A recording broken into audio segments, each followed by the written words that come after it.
Well, I'm about half done.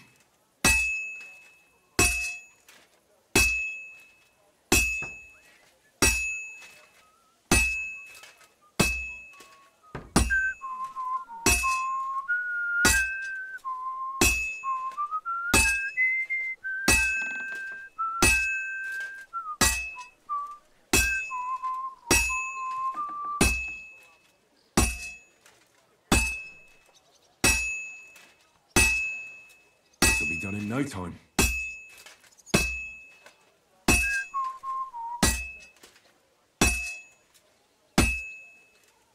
And that's that.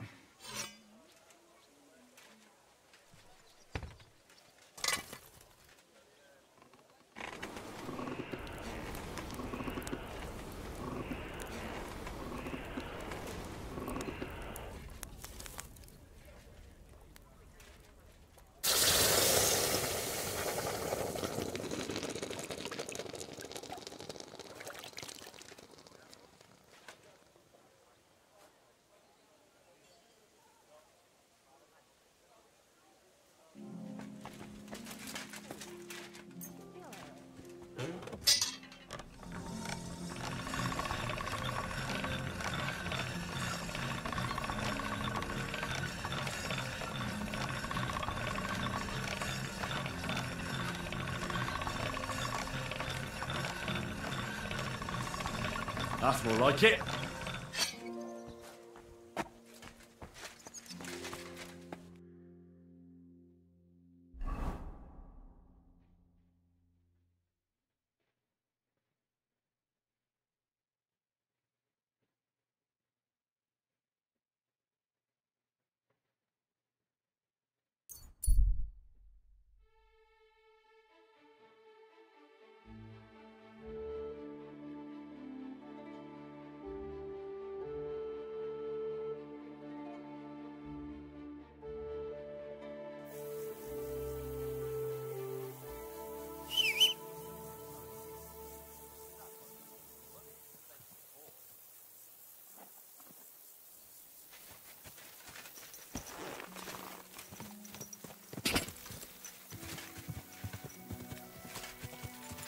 Go!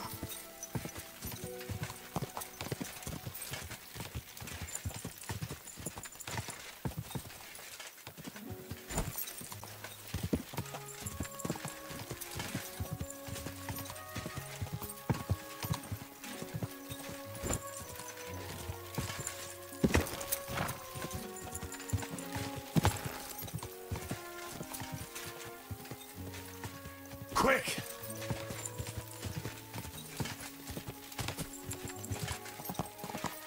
Whoa, whoa. Good dog, mate. I was in the graveyard and I found Valentine, but there wasn't any sword there. However, I did find an engraving. Slow down. What engraving? On the lid of his grave. I thought that since I couldn't find the sword, I'd at least forge you a copy. You forged a copy of Valentine's sword? Just based on a picture? Well, I know, it's not the original, but nothing better came to mind. And are you certain the original looked like this? Valentine himself could not tell the difference. All right, Henry, thanks. I think we can stop this masquerade now, don't you? You're very good. I've long tried in vain to get into that grave. But I hope you know that I must kill you now. I can't risk you opening your mouth somewhere and letting slip that this sword is a fake. What the hell are you talking about? Who are you, really? I sell relics, gems, and all kinds of other trinkets to collectors. Some real, some fake, like your sword. But almost all stolen. I knew there was something odd about all this. Of course you knew. So, what's it going to be? Will you die nice and quietly, or put up a fuss?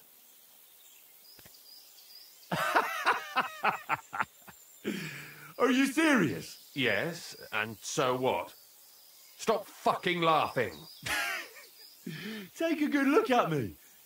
Let me tell you, friend, you're not the brightest in choosing your victims. Hey, fellow, calm down. We can come to some agreement, right? I'll take the sword, pay you for the work, and we'll each go our own way. Here, take this. A relic of Saint Apollonia.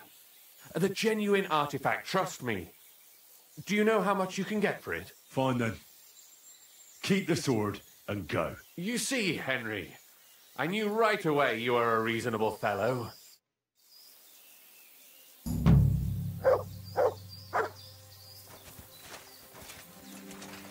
Get away! Fuck! I'm bleeding! What the fuck did you... Oh!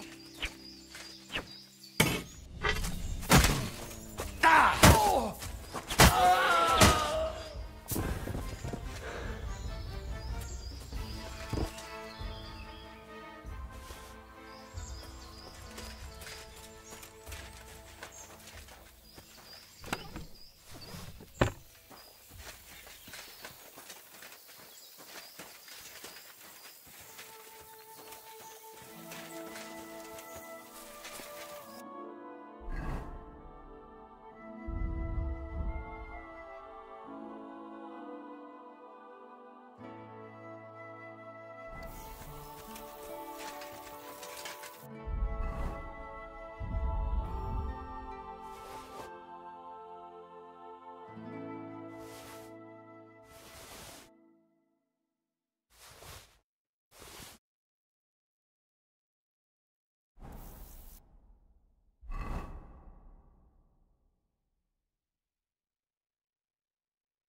Filthy den. Damn it.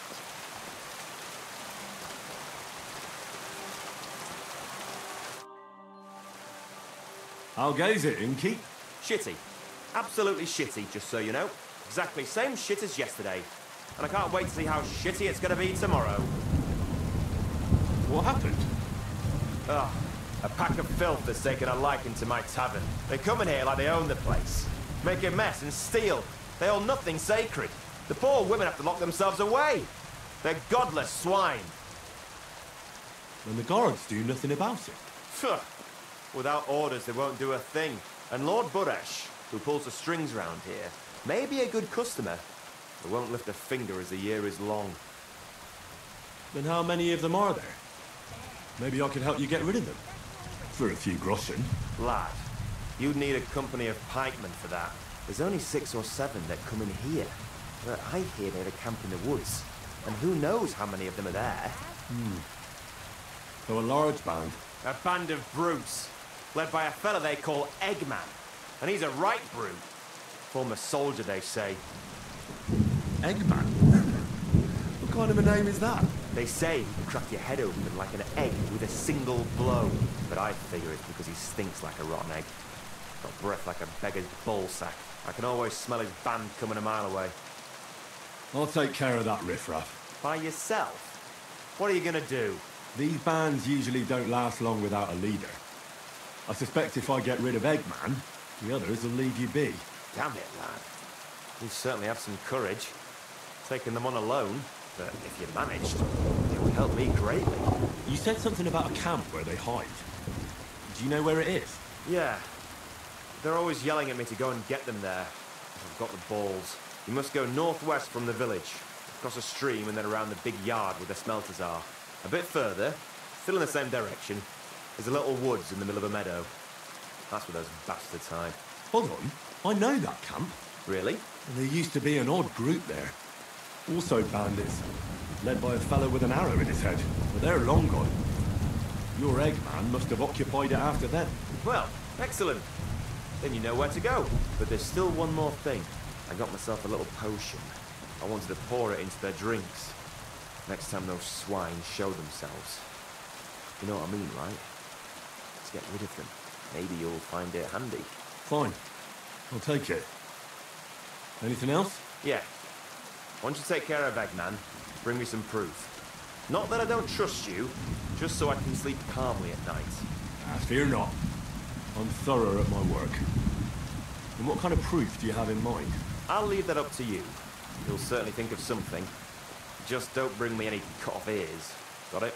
So, good luck, and be careful.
Fucking hot.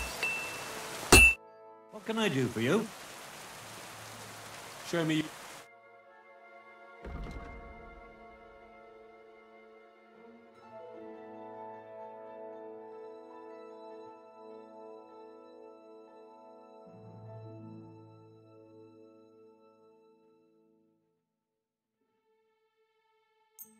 Pleasure doing business with you. Take care, Henry.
Oh, cool.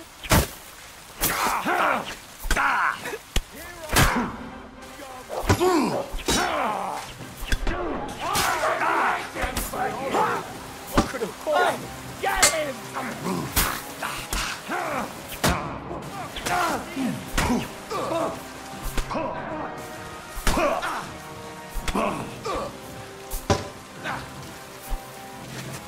I'm all yours.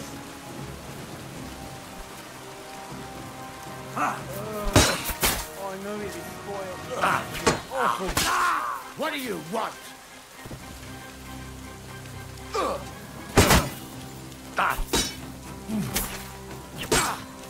No match for his fucker.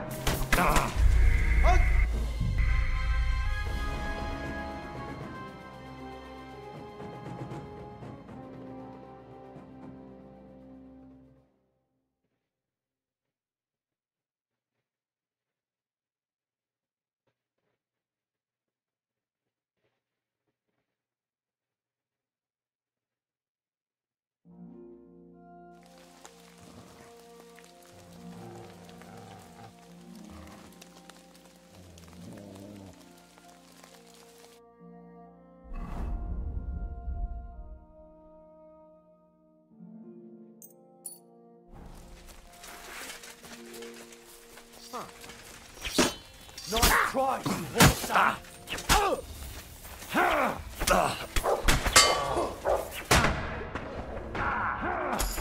Show.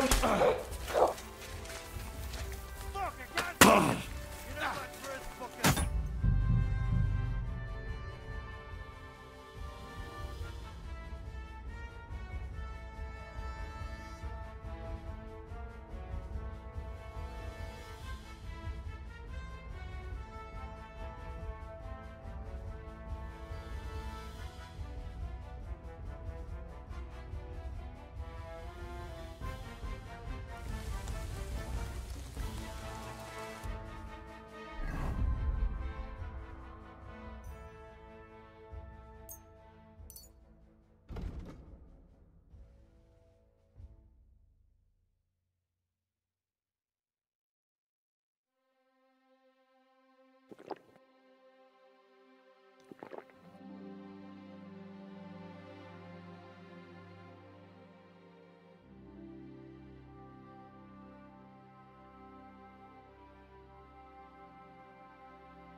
Come on, then!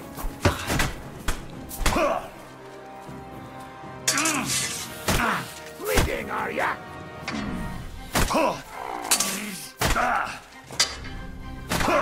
That'll teach him!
I know it is spoiled. Oh, I feel awful. Fucking bit me! I'll rip your arse off. You're a piece of shit! I'll kill you for that! You've got a lot to learn. I've been waiting for you.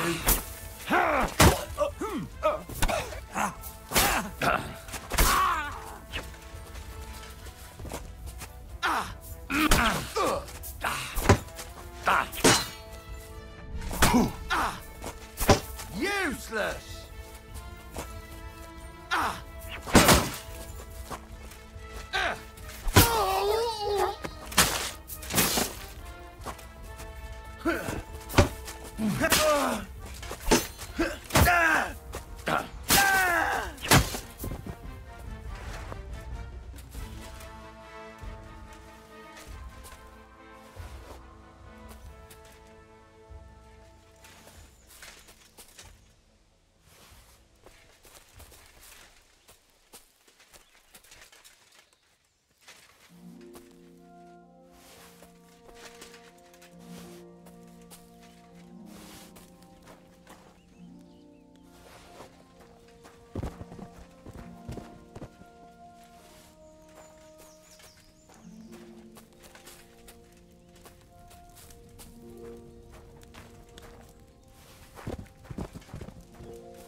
Excuse me? The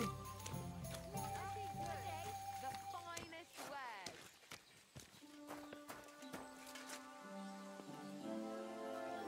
A fine day for some fine wares. Come and take your pick. What a nice day.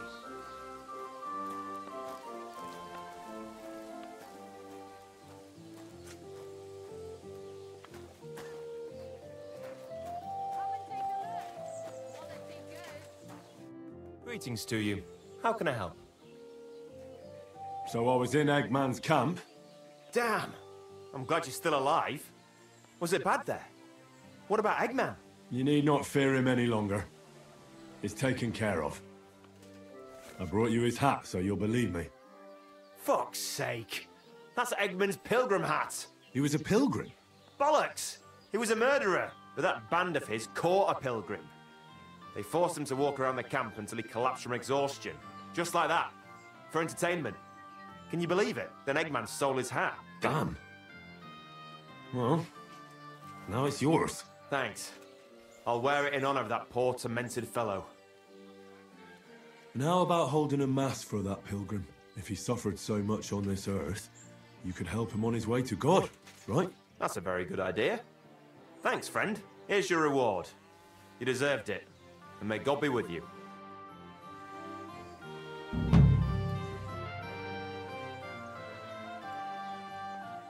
What do you have?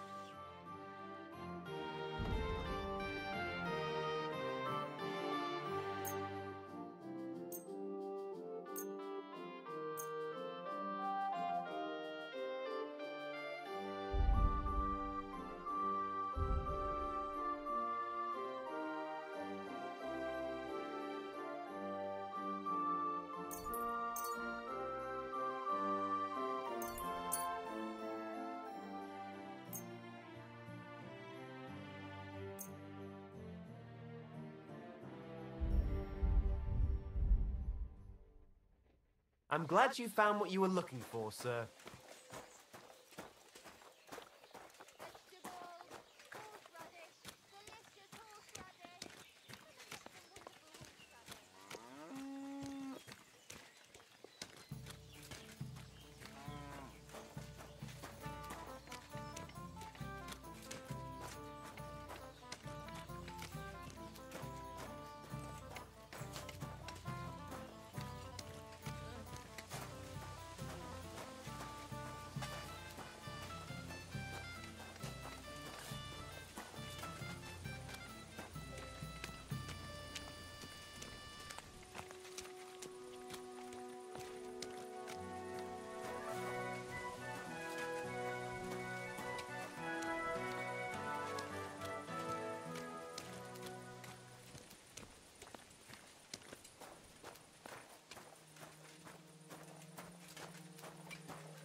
Good doggy. Good boy. Good this year. I'd like to think so. But who knows what the summer will bring? What with the bloody war and everything. I'll be happy if there's anything to harvest at all. We have to pray to the Lord to shield us from harm. Aye. But I also heard that if you... Greetings. What do you need? I'll have a look at the wares.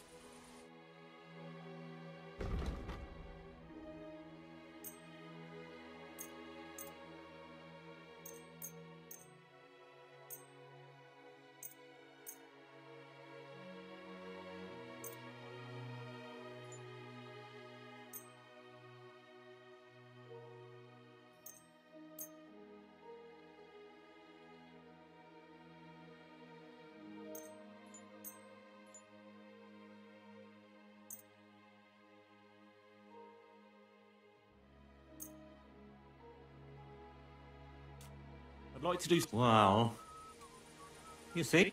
Pleasure doing business with you. Take care, Henry.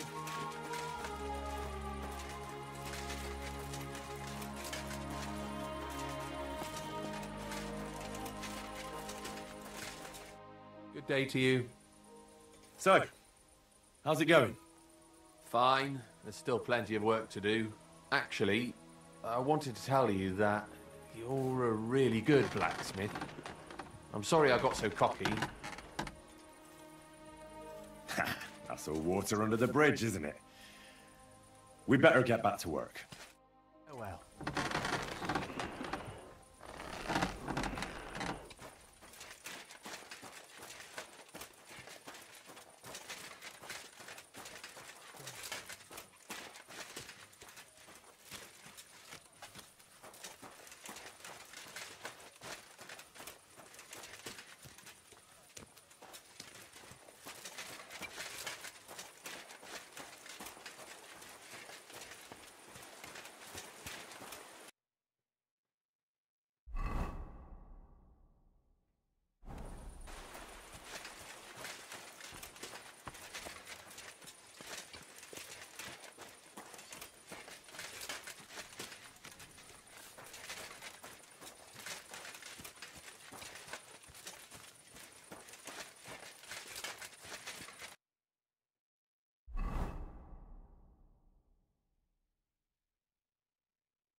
boy.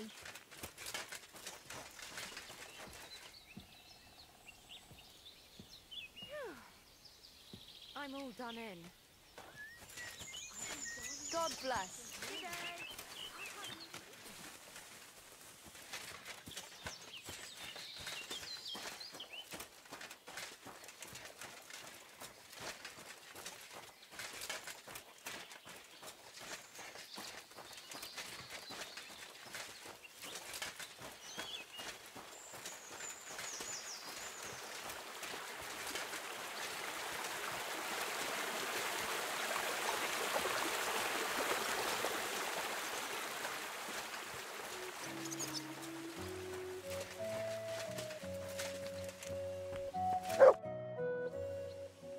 I have a question for you.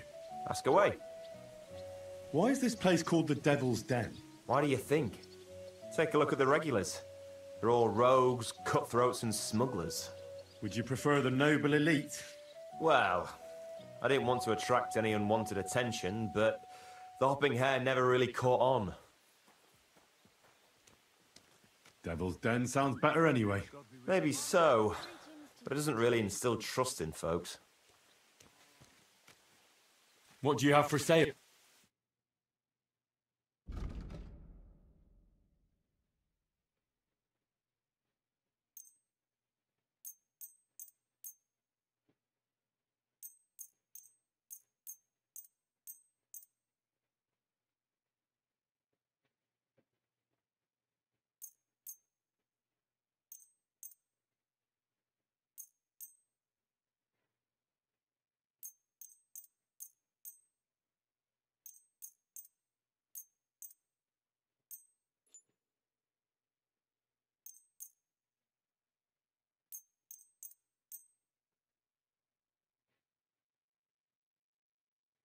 I'd like to do... Well, yes, thank you. And come again, Henry. Good day to you.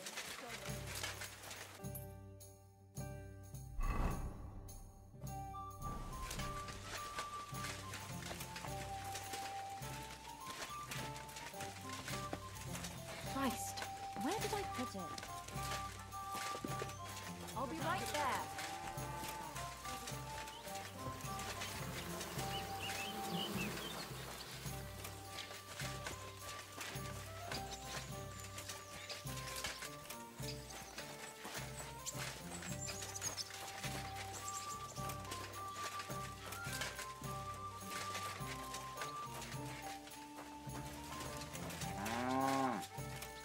What was it I wanted?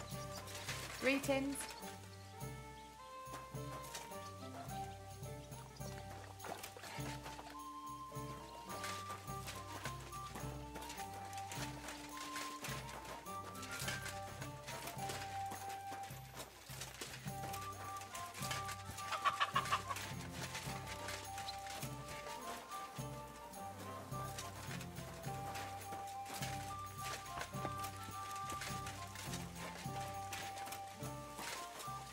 What are you messing around with that door for, hey?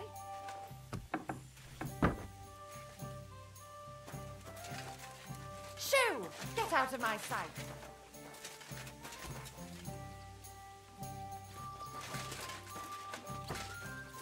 What are you waiting for? Clear! Did you hear who died? Ha! I thought it was old Bart, but then I heard him coughing his lungs up in the yard again today. Not a chance. That old coot will outlive us all. No, it was Jan, the beanpole. Him? He was fit as a fiddle. What happened? They say he went to... What do you have for sale?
Let's talk about...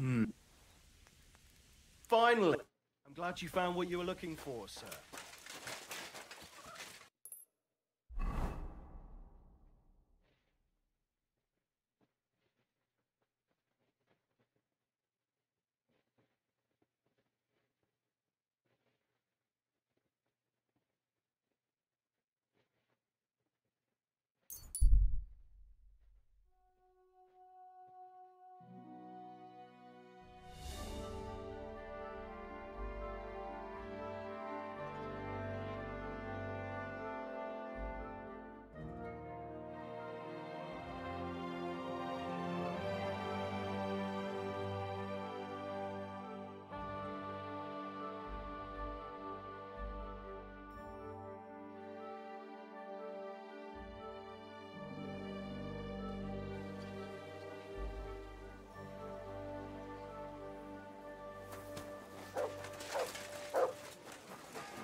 Do this is my white wine. Give it a taste.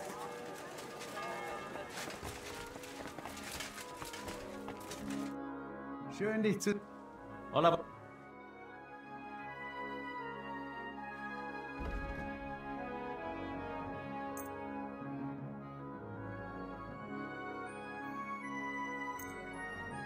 Danke und viel...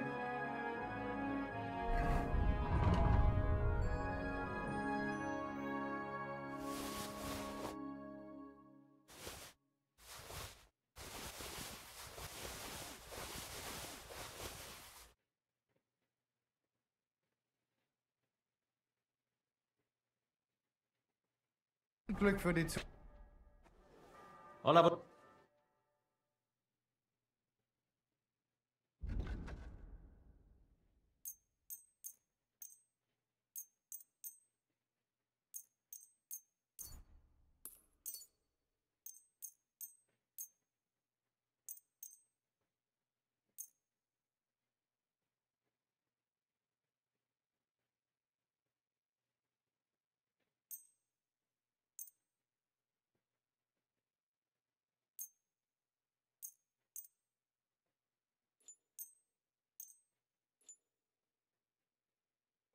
Word about the price.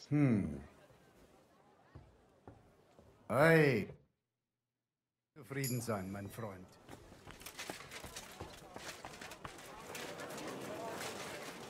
Back.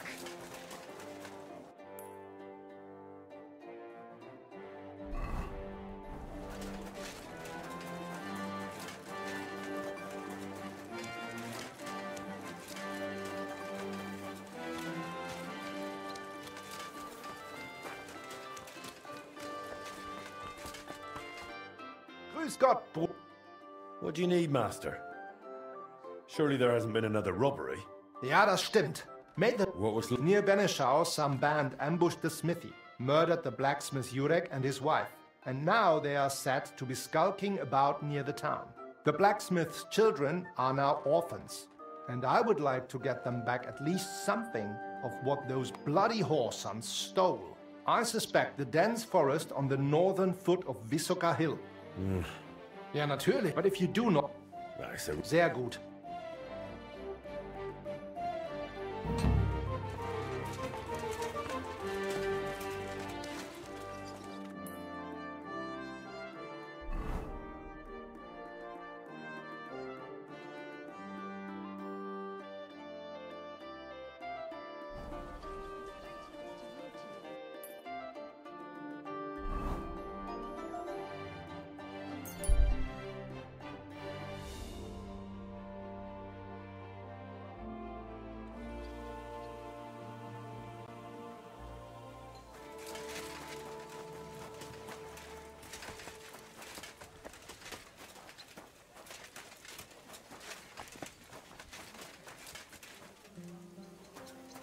Come here, Henry. Have there been any orders? There have. A nice fella stopped by, looking to buy a new axe, and decided to let you forge one for him. I'll get to it. So motate the finish.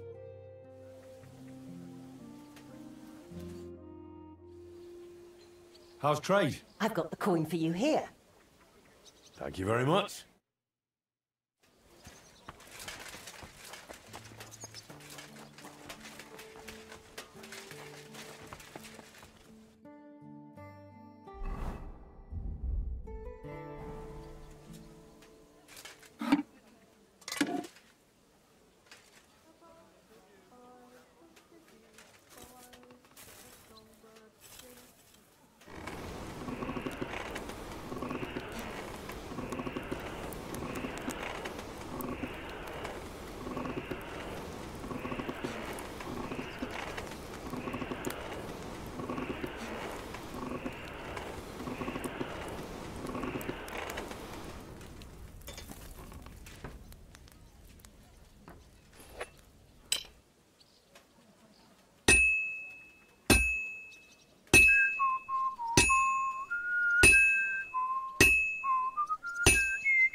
Well, I'm about halfway done.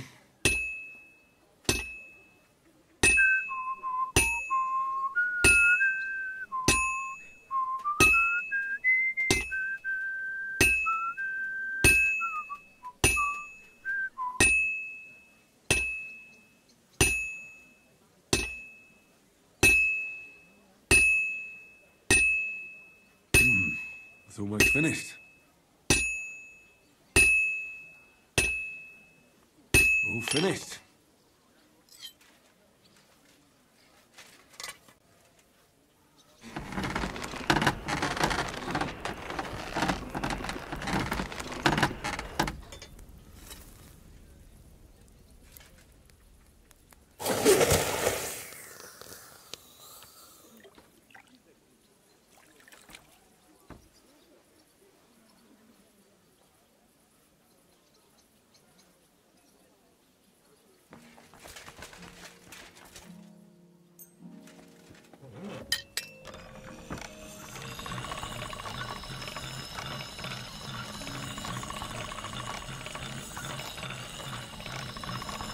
That's more like it.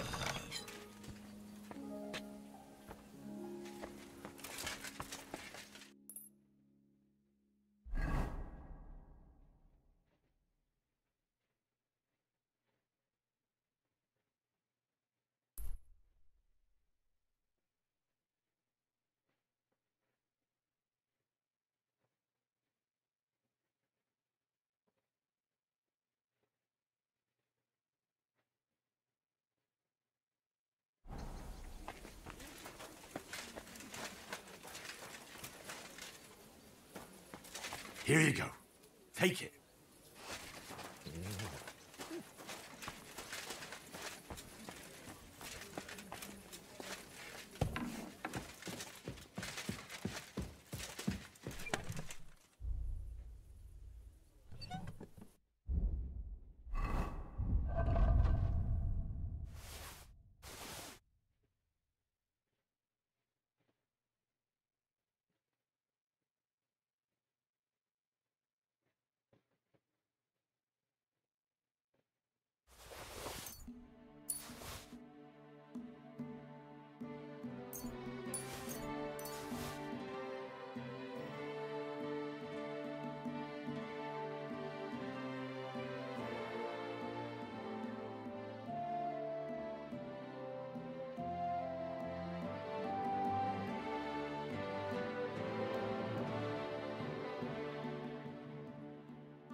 kurva. Burning it.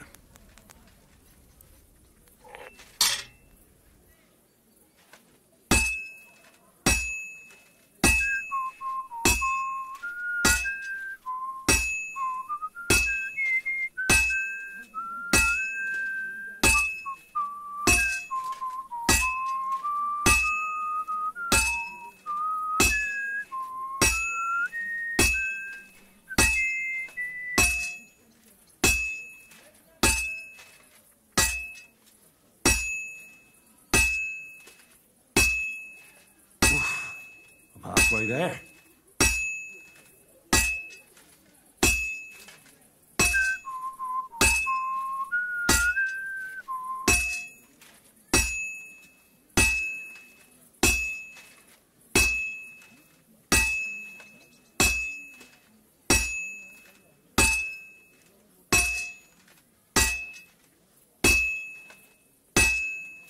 Just a bit more and I'll be done.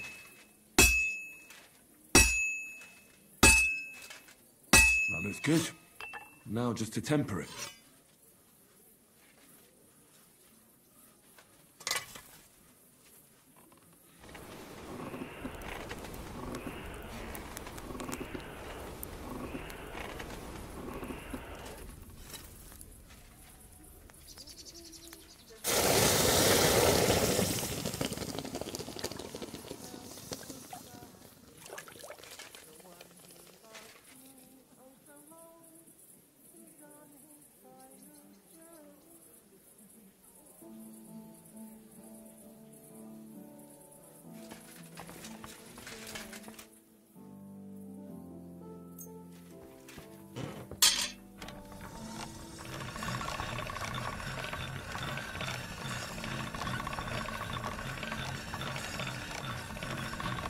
That's more like it.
Jesus Christ be praised.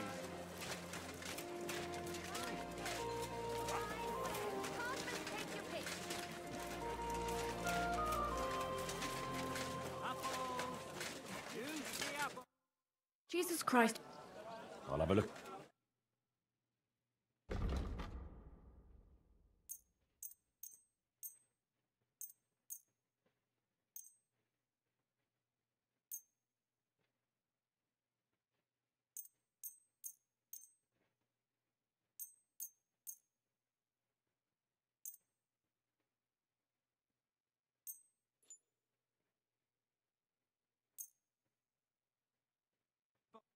Let's talk.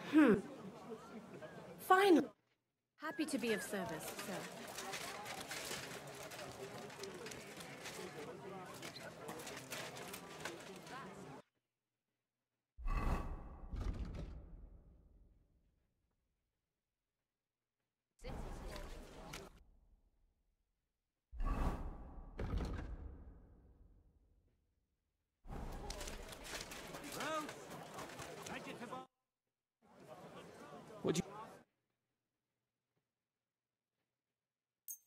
I'm glad you found what you needed. And I've learned quite a bit already. Stand a chance. Oh, that's Conrad wins every time.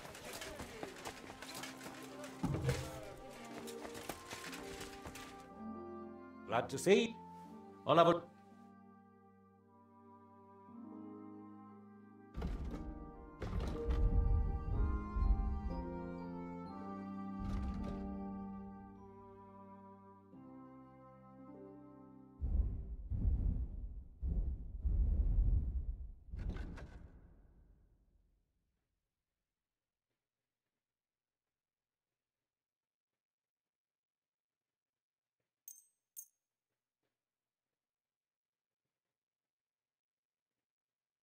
Pleasure doing business with you.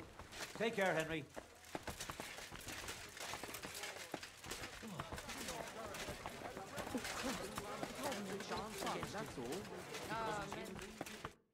What are you here for? Show me.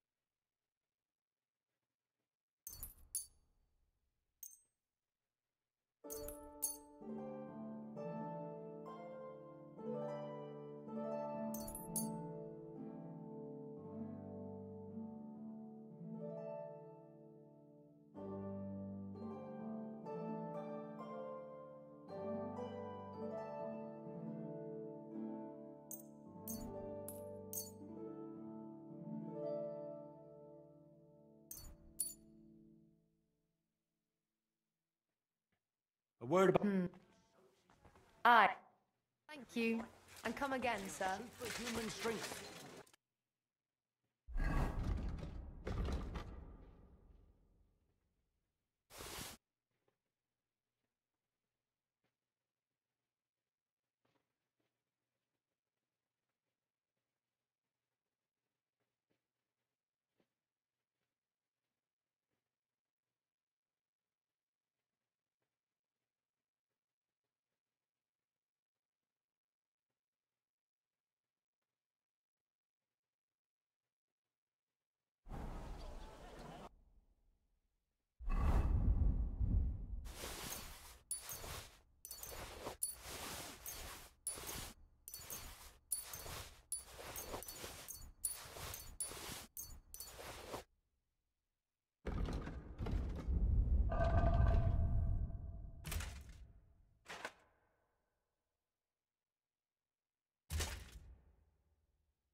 How can I help? I'll have a...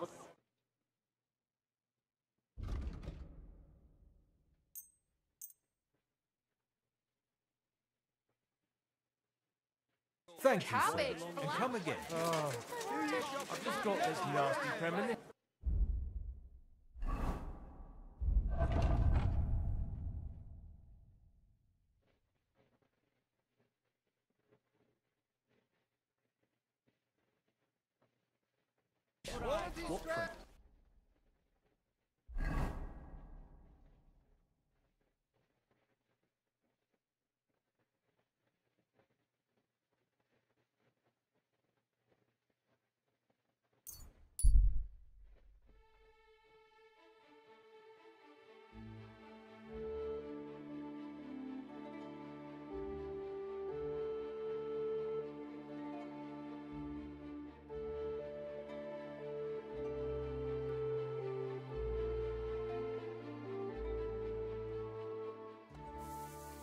Quality goods, the finest wares.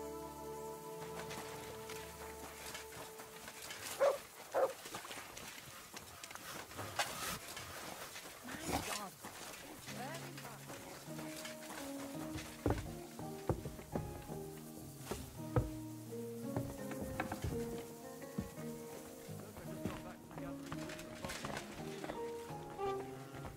I'm sorry?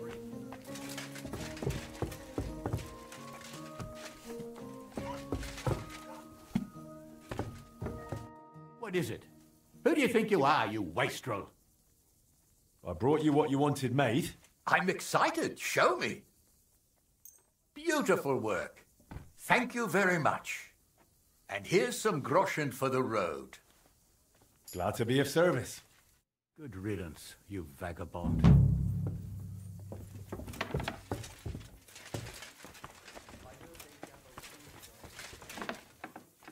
Excuse me. God bless. Well, good day.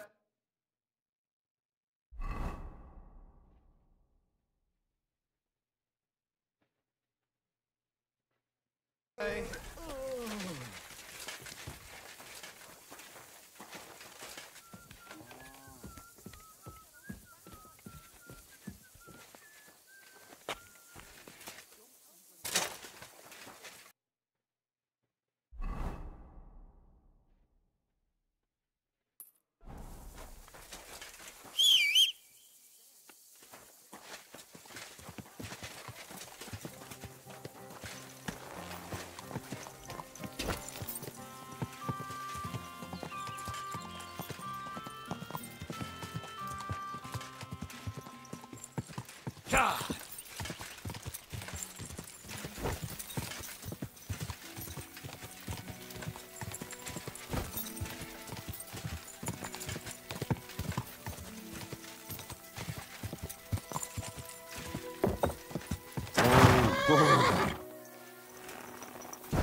Praise the Lord.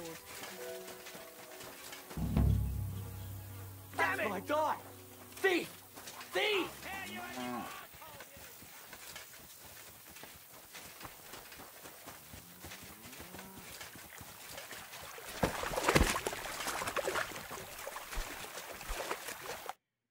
Damn, you're fast. You stole that man's dye. Hand it over. That's no ordinary dye, mate. That's a mother of pearl dye. A real rarity. I've been looking for it a long time and I'm not about to just give it up. Do you really want to die over a dye? Well, I've seen crazier things. One dice player thought if he cheated at the game, he'd get away with it. I ripped off his balls and made him throw those instead of his rigged dice. Do you think he won? And you? Will you give me what I want? Or are you gambling with your life too? God, you're insane. I'm not throwing anything, and certainly not those. Here's the die. Now let me go. Out of here! My God! I'll shit on your grave.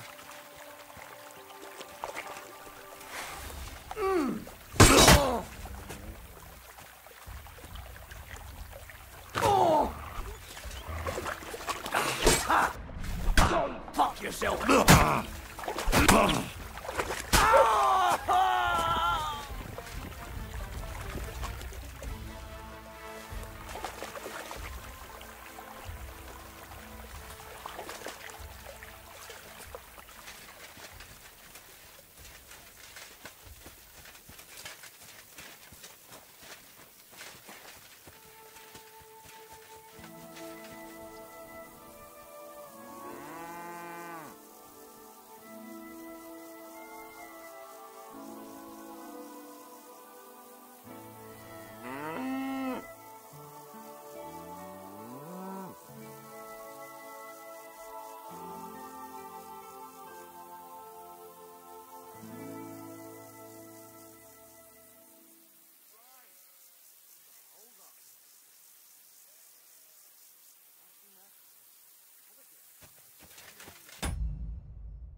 Cloud looked just like you.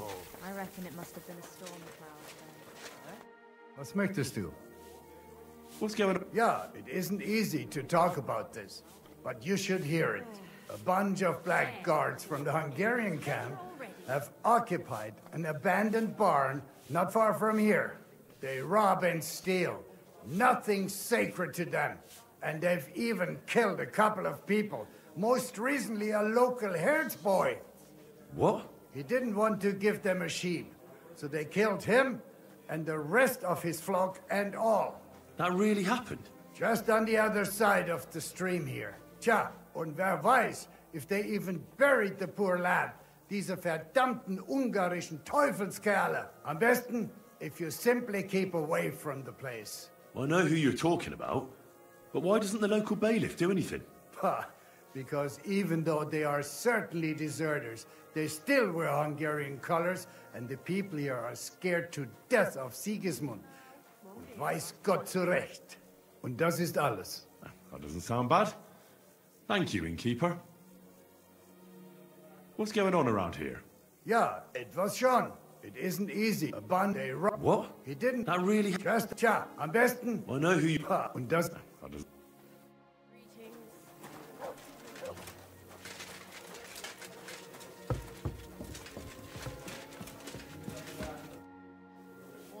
I've got your die.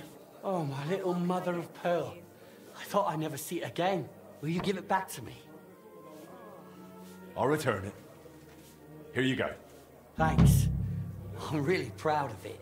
What's so special about it? Nothing. It just looks good. Maybe it brings a bit of luck. Here's something for your trouble. If you want to play, now you've got something at stake.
here. I should have a look around. Quick!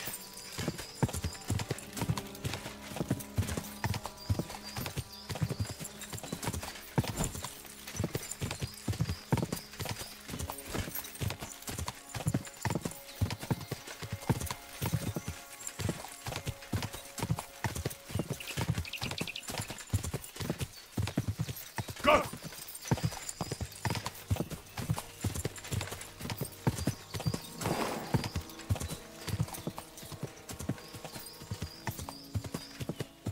Whoa!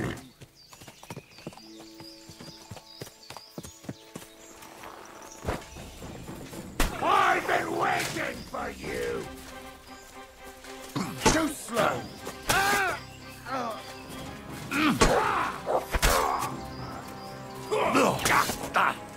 Mercy! Spare me!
Hey, you! Either you have something to sell, or we never saw each other. I'm interested. Greetings. Where are you going? Oh, don't worry. I'm no footpad. And I'm no hawker. But pray tell, what ails you, friend? Plenty. But nothing you can help me with, I'm sure. Can you be quite sure of that? I tend to be quite skilled at relieving people of pain and other afflictions, Henry. Wait, how do you know my name? It's this confounded nature of mine. I loiter around, I listen, and I remember. Hold on. What's your name and how do you know me? In whose service are you? Naturally, there is a master I serve, though not in the manner you might think. And as for my name, I am Balthazar. You're following me. Are you out to kill me? Who hired you? Speak. Henry, that's deplorably paranoid of you. Why on earth would I be stalking you? After all, nobody has paid me to do such a thing, and I do not work for free. Whether I am to thrust a dagger in someone's back or slip poison into their wine. My God. Who are you? You hold no interest for me. At least, not yet. Well, unless you have toothache, perhaps. And so I ask, does anything ail you? If you know me so well, then surely you know why I'm here. Actually, no. In point of fact, because everyone chooses their own path, and I am not a soothsayer, Henry. But perhaps you are referring to the ambush at the pond, or the unfortunate incident that happened to you afterwards. Huh? What? How the hell do you know all this? As I say, I wander the world, and I listen to people. Balthazar? You surely made that name up, didn't you? That is none of your concern. But were you ever to seek me out, that name would definitely guide you to me. Who are you really? I am an itinerant barber surgeon and healer. I relieve people of their pain. Henry, you would not believe what a fellow would do to escape pain in this world without giving a thought to the next. Well, show me what you have to offer, surgeon. Are you sure you want to know? I mean your wares. What wares can you offer me?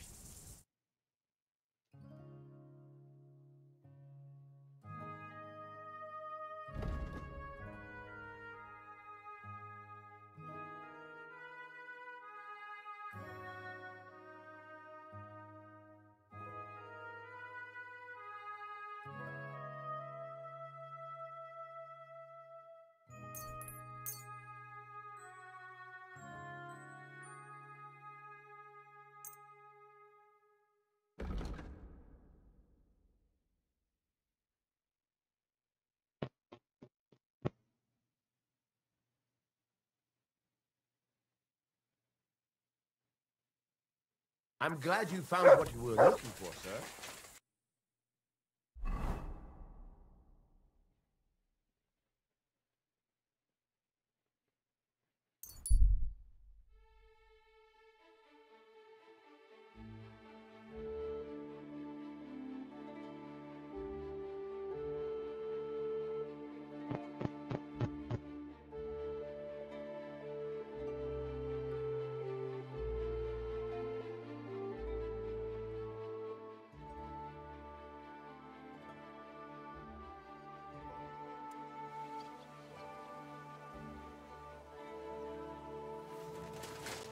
God grant you help.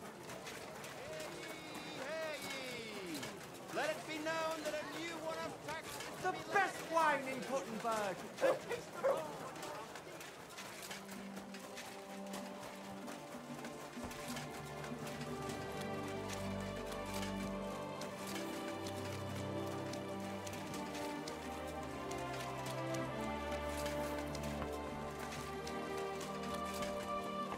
Willkommen. Was möchtest du, mein... I'm here about the... Und das sind...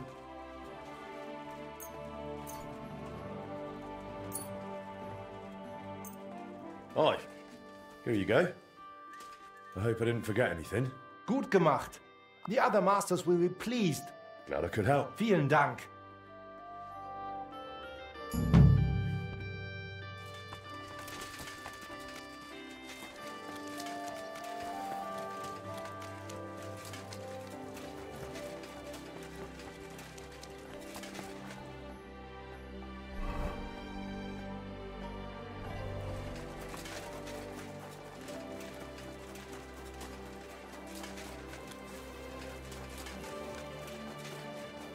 Hail Mary.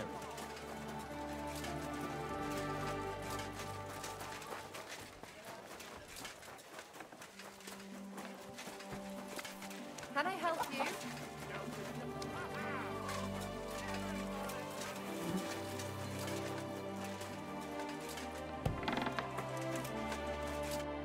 Wie geht's, mein Herr? I was wondering if you fancied some shooting. How about a little contest? Very well. Why not? I would be glad to pit my skills against you. Great. Glad to hear it. All right. Let's go to Hoprink for Popinjay shooting with Master Holtz. And we'll be shooting with a longbow. What do you say? I'm afraid I haven't got a bow on me.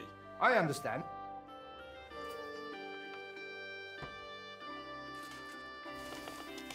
Stop fooling around. That's right. Is that off? Of course. No worries. We can. Of course. Agreed.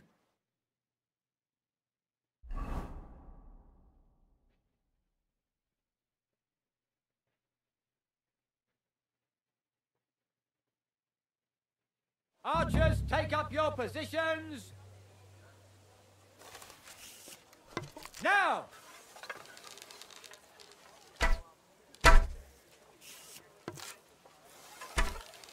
Still no luck.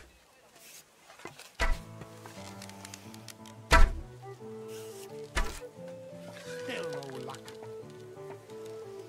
And we're home free. Oh, and we're home free. Yeah, that was just a practice shot. Doesn't count.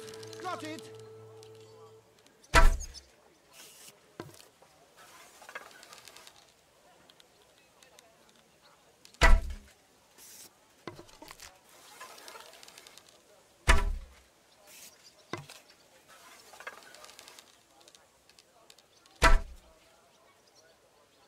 Victory's mine.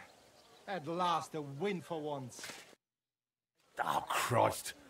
What a lame way to lose. Oh ja, du warst mir völlig unterlegen. That was worth it. And on top of that, I'm taking our whole wager. Not bad at all. Well, what can you do? But next time you'll have it tougher. I promise. Anytime. I'd gladly take a rematch with you. But now, I really must go. Bis bald, mein Freund.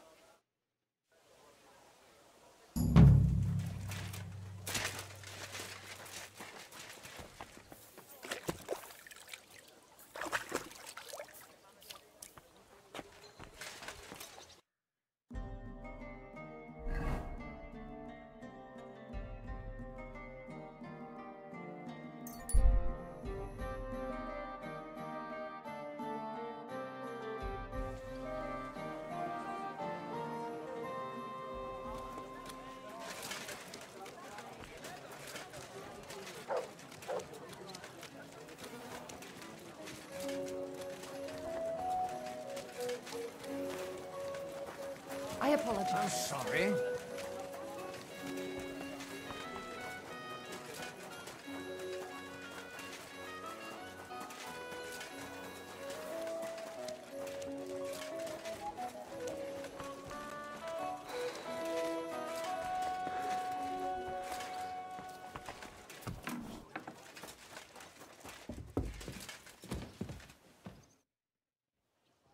I'm ready. Let's go to the monastery. Excellent. Well, there's nothing keeping me here. Let's go now. Just change first. Armour would only attract unwanted attention in the convent. All right. I'll be back.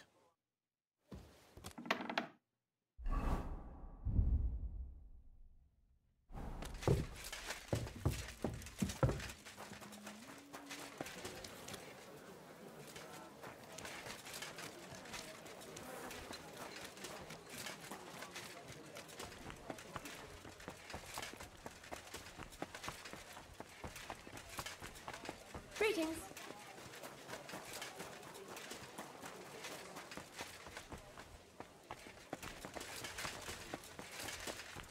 Good day to you. Welcome, sir. I'll have a...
God grant you health.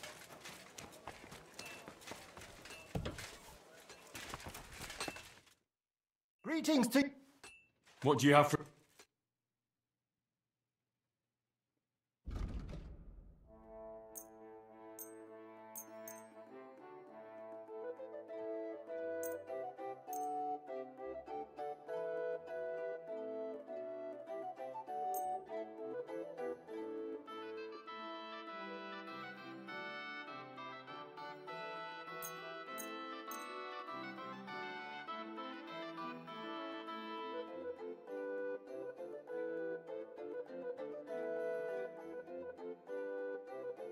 Du wirst sicher zufrieden sein, mein Freund.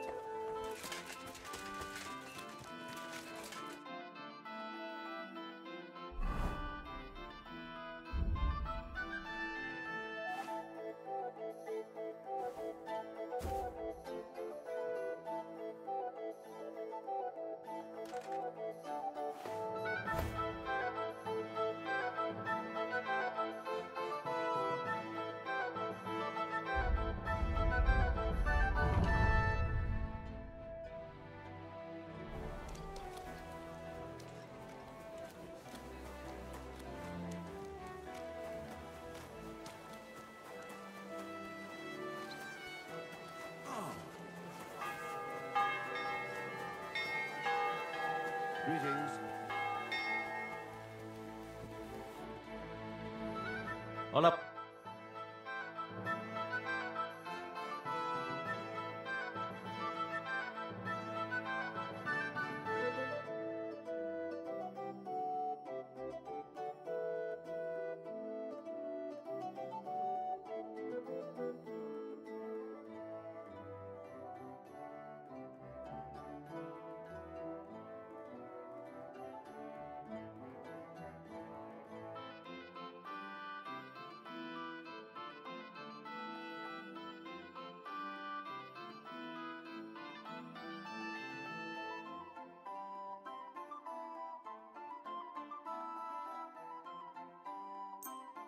Thank you. And a good day.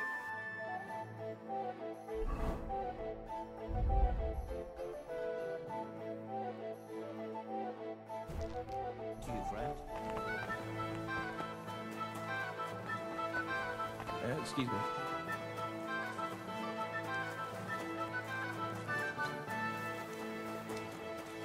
I apologize. What am I?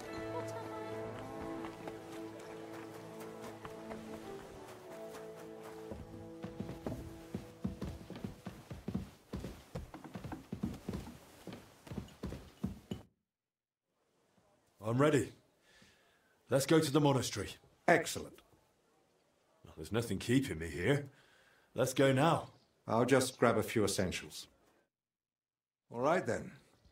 I think we can go. I've got everything I need. And you?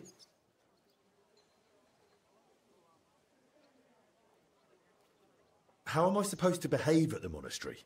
You'll be there as my personal escort. So you deserve the same respect as me. It's a bit unusual, but my name opens many doors. That's why I'm counting on you to follow orders and not do anything that might endanger our mission. Of course. You can count on me. How long will the journey take? You've never been to Sedlets? It's just beyond the town gates. I haven't. They don't let just anyone into the monastery. I'm ready too. Let's go. Off we go.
Father Abbot.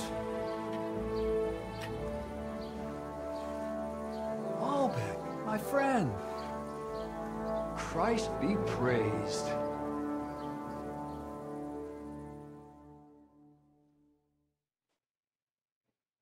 Greetings, Master Albert. I heard you returned from Padua, but truth be told, I didn't expect you. So tell me, what brings you to my doorstep? Worthy Father, I thank you for the welcome. I've come to ask a favor, but... Drop the formality, my friend. We've known each other a long time. Very well. I simply need an audience with King Sigismund. It's about his brother's health. You can surely request an audience. I could, but I'd hoped your influence might help make it happen. Oh, I think you overestimate my influence. In any case, you can gain access to Sigismund's court on your own. We both know how. That matter still hasn't been settled, Albrecht. The king cares about it. Actually, forgive me. These are grave matters concerning His Royal Majesty. Can we speak privately somewhere? I'd like that, but I'm afraid things are rather complicated right now. Well, what's going on, my friend? You seem a little uneasy. I am. There are 3 seriously ill patients in the infirmary, gravely ill, and I fear the worst. The Black Death? Sadly, we can't rule it out. And I say that as someone who's lived through one outbreak already, and survived. Well, does it look like the plague? You think I'd be alarmed over nothing? Forgive me, Father. And who are these 3 patients? 2 are members of the monastery, Confessor Stephen and Brother Yaroslav, who works in the scriptorium, and one of the maidservants. That doesn't make any sense. How could all 3 of them get infected? When the plague strikes full force, it's swift. That's not what I meant. You said yourself one of the sick is a maid. And as far as I know, women aren't allowed in the cloister. True. So how could she have caught it along with 2 monks? That, alas, I don't know. Where would it have come from? The monastery is isolated. Few are allowed inside the cloisters. Before King Sigismund decided to stay here, we took in many folk fleeing his army. We gave those poor souls food, shelter. Some of them washed in clean water for the first time in weeks. And in poverty, hunger, and filth, all sorts of illnesses thrive. On top of that, there's construction going on inside the church. There are all sorts of craftsmen and laborers in the monastic courtyard. What are we going to do, Albik? We'll go and see to the sick, of course. Then there'll be no reason we can't speak to the abbot in private about our matter. But what if we catch it? My mission is to help those in need. And that risk is part of it. You're free to walk away, of course. Lord Pisek assigned me to guard you. I believe he had other kinds of danger in mind. I wouldn't be so sure. Thank you, Albrecht, for volunteering. I wouldn't have dared ask it of you. No need to thank me. I'm a physician. And there are people here in need of help. Not only those in the infirmary. If we can rule out plague, that may put your mind at ease too. That's what I'm praying for. And of course, I'm open to discussing that matter of ours later on. I'll have a room prepared for you right in the infirmary. Brother Benedict, one of our novices, is there, and will tell you all you need to know. Thank you. But I'd like to ask one small favor. I've been here many times before, but Henry's here for the first time. Would one of the brothers be able to show him the monastery? I'd rather he not get lost like I did all those years ago. Of course. If you'd like, Henry, just ask Brother Petramil. I just spoke with him before you arrived. He'll show you around and gladly answer any questions. Thank you, Father. Very well. We've talked long enough. Let's get to work. Will you come with me to the infirmary, Henry? Of course. Wouldn't let you go alone, would I? I didn't think so.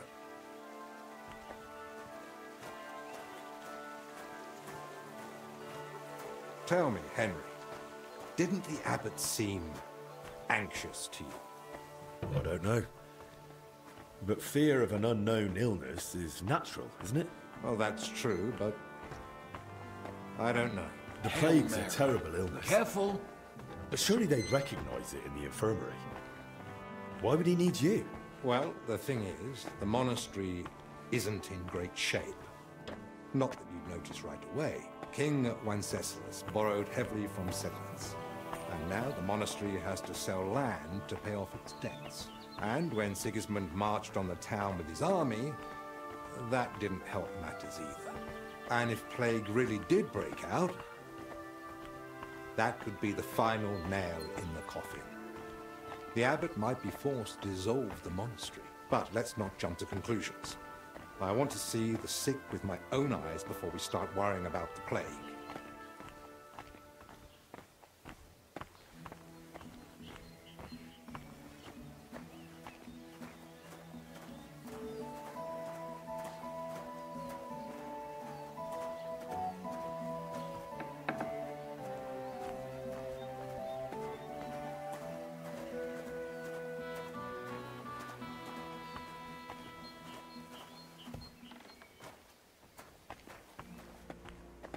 It's your bloody fault anyway.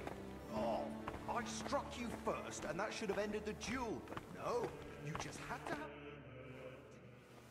So, this is the confessor. What do you make of it, Henry?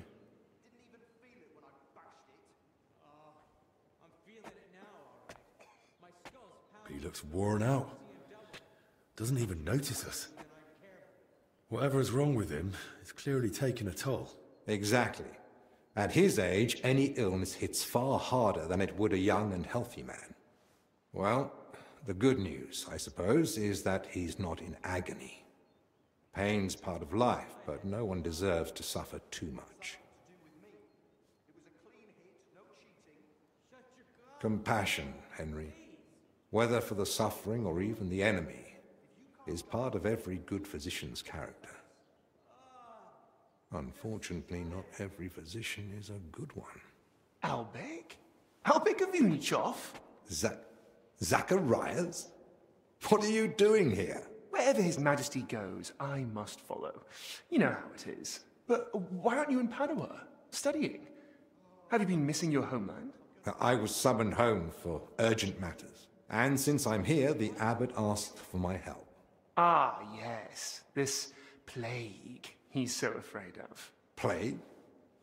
Do you believe it? Am I such a poor teacher? Of course not. But until now, it was just my word against the abbot's. In other words, I am truly glad you're here, my friend. Begging your pardon, sir, but who exactly are you? Henry, allow me to introduce Master Zacharias of Prchatsitz. He once studied under me, but became a trusted friend, and eventually the personal physician of King Sigismund. You flatter me, Albek. The road to that post was a good deal more torturous than you make it sound. And you are... Henry of Scalitz. I'm here at the command of Sir Peter of Pisek, serving as Albek's aide. The Lord of Sukdol wouldn't even have let me come here without a proper escort. And I'm the one who's supposed to be stubborn. Quit complaining. You might find an aide like him more useful than you think. Anyway, this here is Dinesh. He didn't come entirely of his own will either, but he's proven a reliable man. Dinesh Latskvi. Gentlemen? Well then, now we all know each other, shall we finally return to the matter of the patients? Zacharias, I presume the abbot summoned you for the same reason as me. Aye, though I've only had time to merely examine them all. So what did you find out? All three share the same symptoms. It begins with weakness, then comes fever, rash, and later bloody diarrhea. By far the best off is the confessor here. He can still talk. The maid and the translator from the scriptorium are much worse. They sleep most of the day.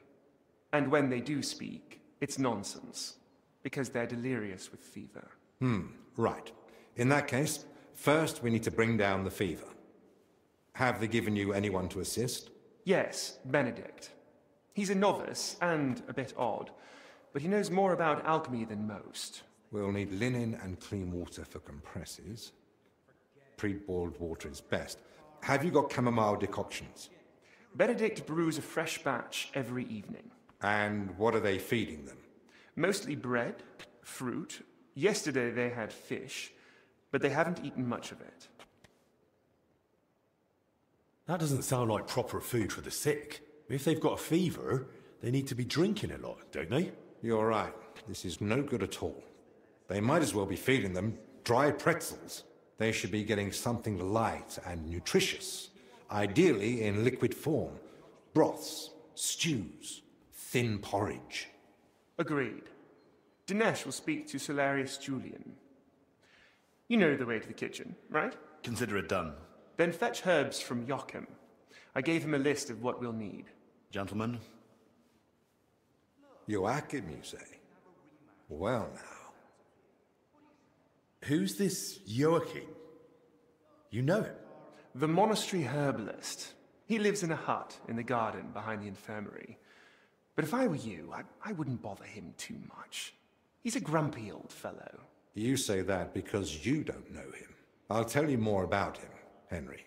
But we have more pressing concerns right now. Can I help in any way? The best thing you could do is find out what the patients were doing before they ended up here.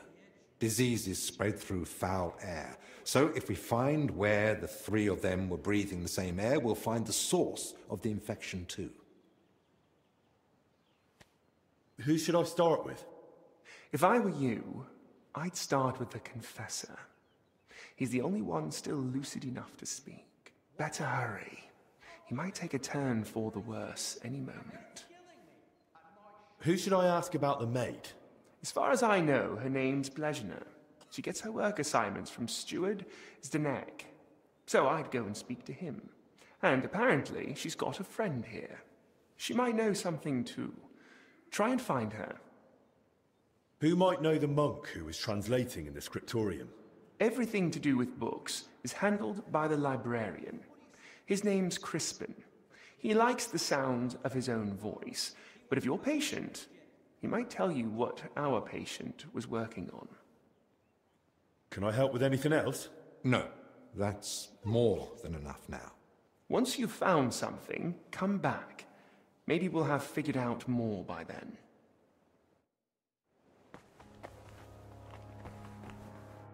How do you feel? Like I'm turning inside out. Don't worry. I'll let you rest. But first, I need to know who you've been seeing lately. And where. What? Why? Because we need to find out where and how you got infected. What's that got to do with the others? The sickness spreads through foul air. Anyone breathing the same air as you might be at risk. You sound like you know what you're talking about. And I believe you've got your reasons. But I'm a confessor. I can't. I mustn't break the seal of confession or tell you what anyone confided in me. But this isn't just about you. Exactly. It's about the souls I help unburden of their sins. And the trust I'd be betraying. And what about those who never got the chance to confess? What if they catch the sickness and die? Don't their souls matter to you? It's not that. But I don't know how to help you. Can't you at least point me in the right direction? Perhaps you're right. I could at least point the way. There's something that might be connected to this dreadful sickness. Look in my cell. It's the one beneath the abbot's chamber, opposite the spiral staircase. Here's the key. I think you'll find something there that might help you. What am I looking for? That you'll have to find out for yourself. I understand. I won't pressure you. Get some rest. Wait, please. Do you think that I might ask you for something? What is it? I'd like to have some flowers. Something living to cover up the ever-present stench of decoctions. What would you want flowers for? You'd be better off brewing a fever remedy from them. Do I need a reason? I just like them. Their color, their fragrance. That's what I miss the most here. I'll see what's growing nearby and bring you some. It'll brighten the place up a bit at least. Thank you, lad.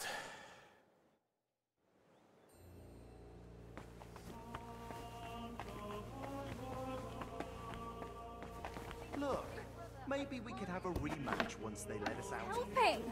It happens. Just watch where you're going next time.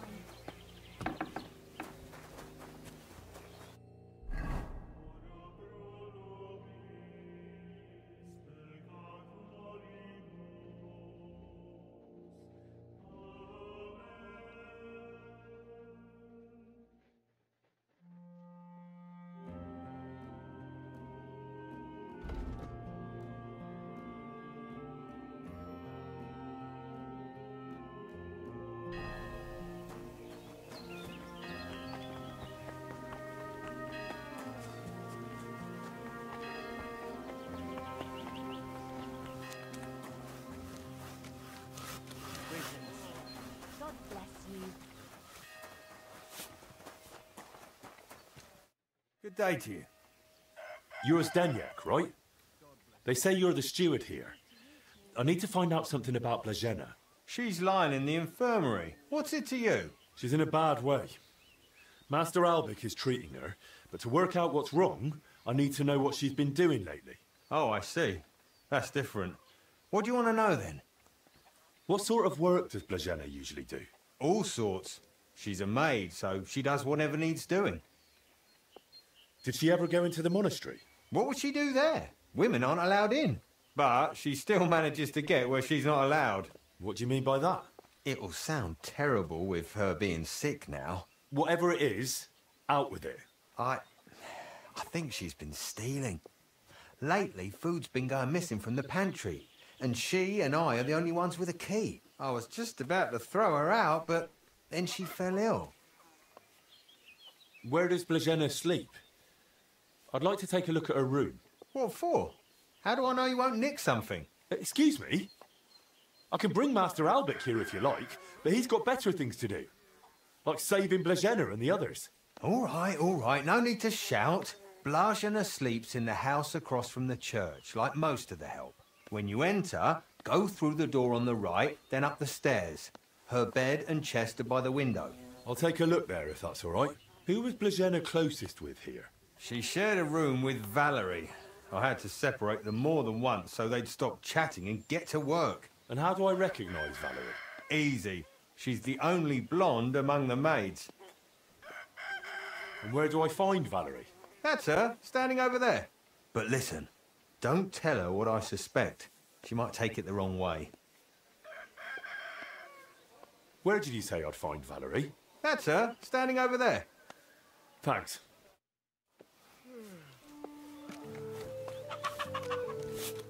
Greetings. Do you need something? I need to find something out about Blazena. And they say you know her better than anyone. Well, we share a room, but we're not that close, really. Why? I'm helping the physician treating her, and anything I find out could help. I spoke to the steward, but he wasn't very helpful. Zdenyak? I don't know. I doubt I'll tell you anything he hasn't already. What is it? Why are you suddenly on edge? When Blazena fell ill, I was there. I sleep right next to her. What if I caught it too? Don't pretend. You were calm until I said your steward sent me. Shh! Quiet! What is it? I'll tell you something, but not in front of him. If he heard, he'd skin me alive. As long as I'm here, he won't touch you. You've got nothing to fear. That's just it. You're not here forever. One day you'll leave, and then what'll happen to me? I don't think Zdeněk will forget about me so easily. All right, then. What did Zdeněk tell you about Blažena? Well, he said he suspects that Blažena's been stealing. That scoundrel. I knew he'd try feeding you lies. How can you be so sure Zdeněk lied to me? Because I caught him red-handed. I saw him going through Blažena's things. Her chest. You think he was looking for something? Maybe. I saw him take something out of her chest. And do you know exactly what he took? No. It was already getting dark, and the bastard's quick with his hands. But it must have been something small. Right after that, he slipped out and went down into the cellar outside. Do you know where Zdeněk sleeps? Maybe I should have a look. We live in the same house. Me and Blažena sleep upstairs. He's got a bed in the kitchen downstairs, just opposite the door. And what sort of cellar is it? The entrance is in the yard, under the stairs. There's food down there, but mainly that's where the monastery wine is kept. There are a few rooms down there, and only Zdeněk has a key to some of them. Sounds like a perfect place to stash stolen goods. But why would Zdeněk lie about Blažena stealing? I don't know what went on between them, but lately he's been giving her a hard time. I think he wants to get rid of her. Now? When poor Blažena's ill? That's just grist to his mill. The poor lass can't even defend herself, and he wants to take advantage of it. Why would the steward want to get rid of an ordinary maid? Isn't it enough that he's a scoundrel? Maybe he fancied her and she laughed in his face. Serves him right. Did Blažena have a sweetheart? That? I'm not entirely sure. So someone's been sniffing round her? I only ever saw her once, chatting cheerfully in the doorway of the monastery with some monk. Monks aren't supposed to talk to women, right? And I haven't told anyone but you about it. And you keep it to yourself too. Blažena's got it hard enough as it is. Where did Blažena usually go around the monastery? All over? Right, but that doesn't help me. Where did only she go? Zdeněk gave her the pantry key, so she was the only one who had access to it. And where is that pantry? That same cellar I already told you about. The one I saw Zdeněk run into. That'll do for now. I'll take a look in that cellar and see what I can find. Right, but how is all this supposed to help Blažena get better? Well, to be honest, I don't know myself. But Master Albik said to find out what I can. And how is Blažena doing? Honestly, it's not looking good. She's burning with fever and spends most of the time rambling. Poor girl. I'll pray for her. Let's hope she recovers. I miss her high spirits. And her laugh. Without her, it's so horribly quiet here. Take care then.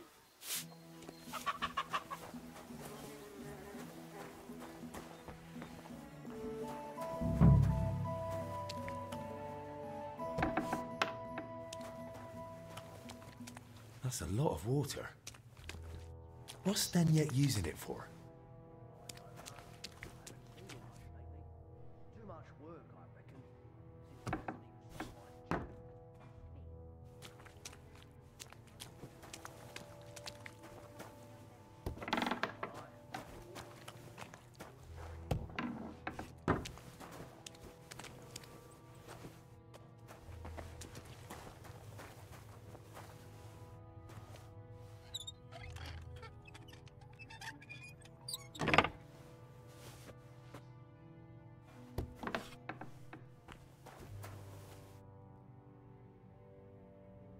These must be barrels from Lorca.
Why is there wine spilled everywhere? Wine in a tub? But it looks watered down to me. Could Zdeněk have poured water into it? Someone's been hammering these barrels shut. Of course. Now I get it. Steward Zdeněk's watering down the monastery wine. If the abbot found out about this, he'd throw him out.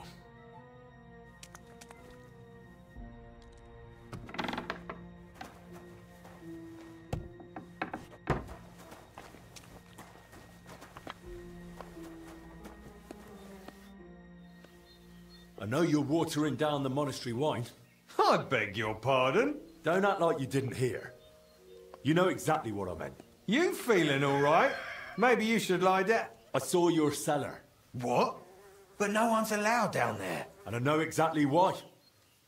Now we're gonna have a little chat. All right. But not here. Come with me, if anyone heard you. I'm not going anywhere with you. We're talking here and now. Oh, come on. No, come on. Shh, not so loud. What, you don't want anyone to hear? Then talk. All right, I won't say another word. Just stop shouting. So what the hell do you want from me? Coin?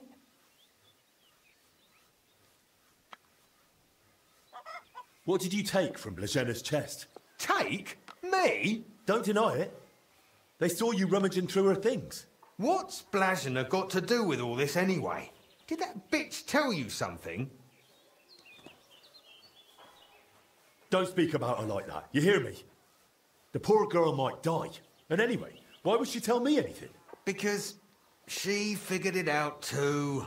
One time I forgot to lock the cellar door behind me and she caught me at it. So that's why you lied about her?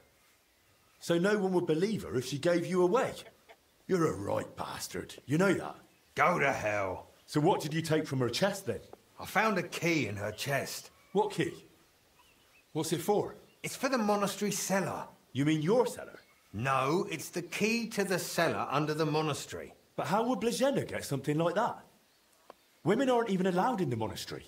Yeah, I don't know. Oh, Christ. And that's all you know? That's it, I swear.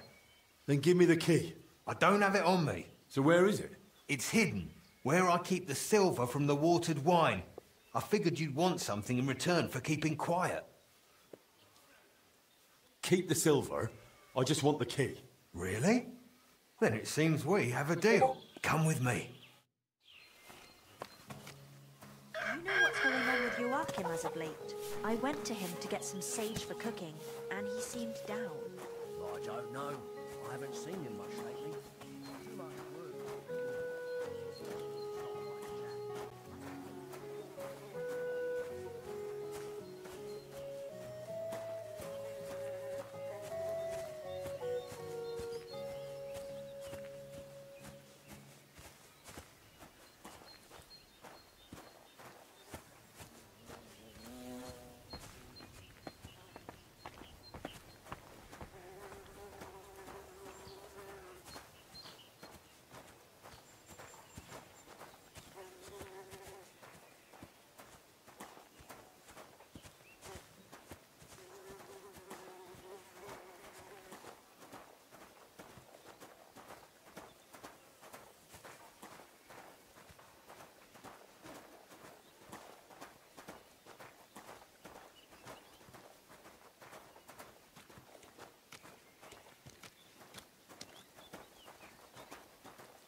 Come closer. I don't want to shout here. So where's the key? Here it is. Just like I promised. Wait! Promise me you won't tell the abbot about the wine. He'd have me hanged, or kicked out if I'm lucky. But if I stay here at the monastery, I could be useful to you. How useful? As the steward, I can get all sorts. Lockpicks and other handy things.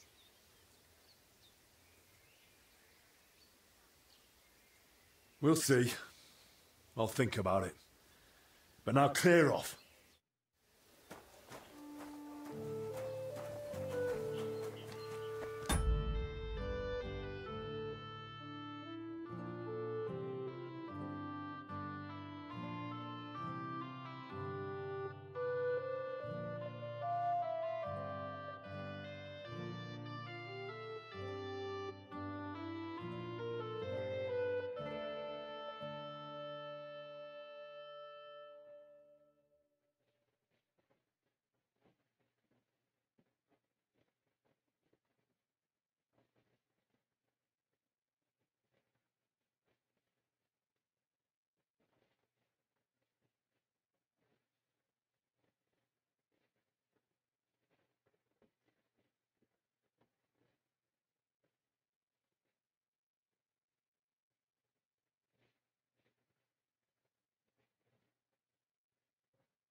Greetings to you.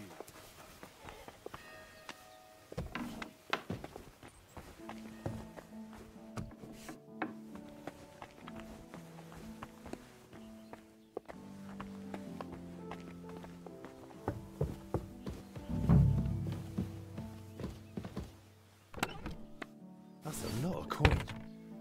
Suspiciously much for a common maid.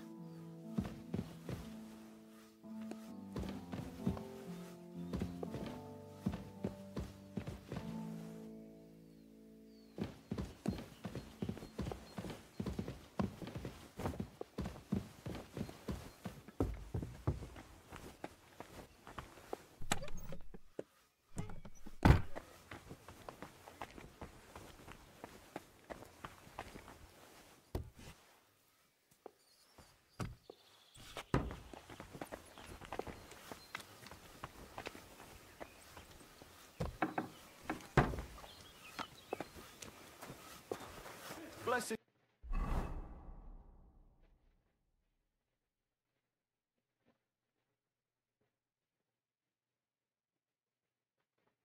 to you.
Lord be with you. Brother Petramil? Yes, and you are? My name's Henry. I'm accompanying Albic of Unichov. The abbot said you'd show me around the monastery. Of course. The monastery grounds are extensive, and I'm glad you're open to advice on getting around. Would you like to go now? Yes, please.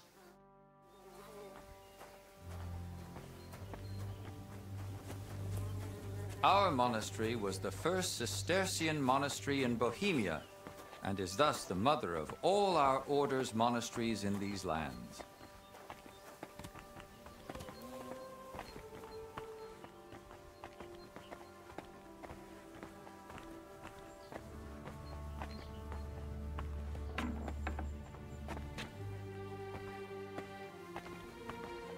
This is the gate to the monastery.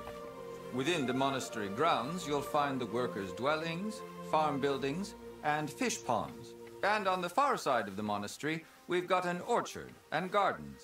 I saw quite a few knights here. Do they live here? Those are brothers of the Teutonic Order. The abbot offered them lodging while they're gathering resources in Kuttenberg for their next campaign.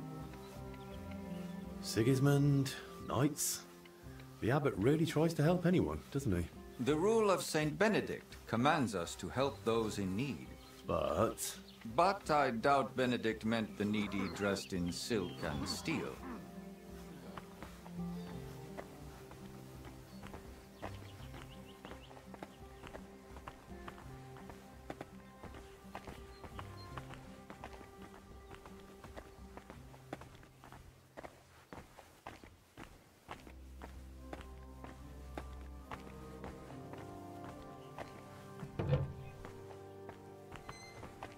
This is the kitchen. From here, Salarius Julian oversees the state of the monastery stores and the meals for the brothers. Good to know where to come if I get hungry. Yes. But please, try not to speak with the other brothers too much. Why not?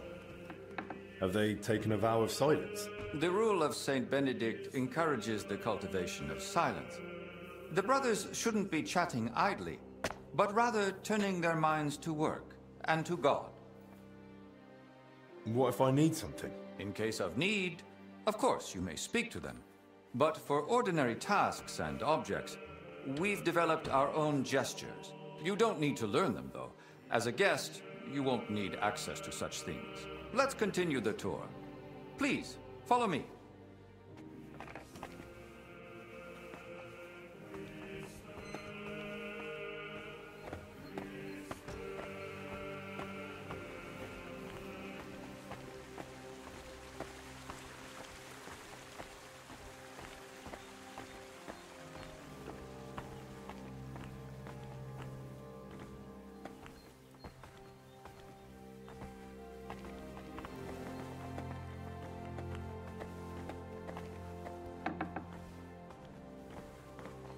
This is our monastery library and scriptorium. Brother Crispin, our librarian, does a splendid job. Our collection may not be the largest, but it's exceptionally colorful. What's your scriptorium working on? Brother Yaroslav is working day and night translating some Italian book. He's the most gifted translator I've ever met. But every gift comes with its dark side. What do you mean? Well, he's a bit of a free thinker. And how does that show? He asks senior brothers about matters a devout brother ought not to ponder, and such things have no place in our monastery. Can I borrow any books here? Yes, but please try not to take them out of the library. We already have trouble with brothers not returning them. I think I myself might have a forgotten volume or two in my cell. Can I help with that? That's up to Brother Crispin. But it's true he's overburdened and sorely short of time. Try asking him. All right, I'll check with him. If Albic doesn't need me urgently. That would be kind of you. So, let's move on.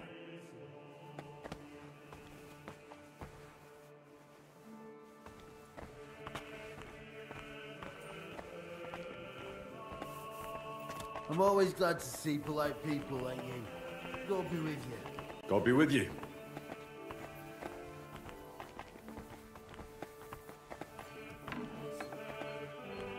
This is the chapter hall. Here, Abbot Jan receives important visitors and pilgrims. You mean like when Sigismund came? Of course. That was the most important visit, and duty of recent years. And does he trouble you, being here? Of course not. We vacated an entire wing for His Majesty and his retinue, so he'd be comfortable and the monastery remained peaceful. Apart from the occasional excursion, we barely noticed him. Have you had any other such visitors recently? The king brought his closest attendants. Even his physician, whom the abbot, I believe, also asked for help. 2 royal physicians in one place? That's quite the coincidence. Indeed. That's why I'm also curious why your master has come. He wants to ask the abbot for something. I see. And he hopes it'll succeed? Well, he's rather stubborn. And he seems on good terms with the abbot, so who knows? Indeed. Let's continue the tour. Please, follow me.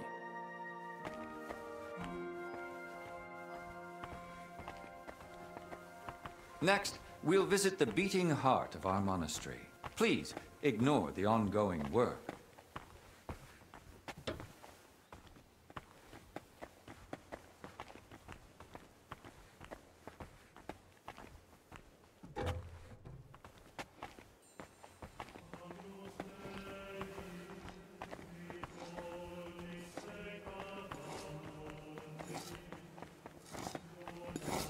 Welcome to the Church of the Assumption of the Virgin Mary.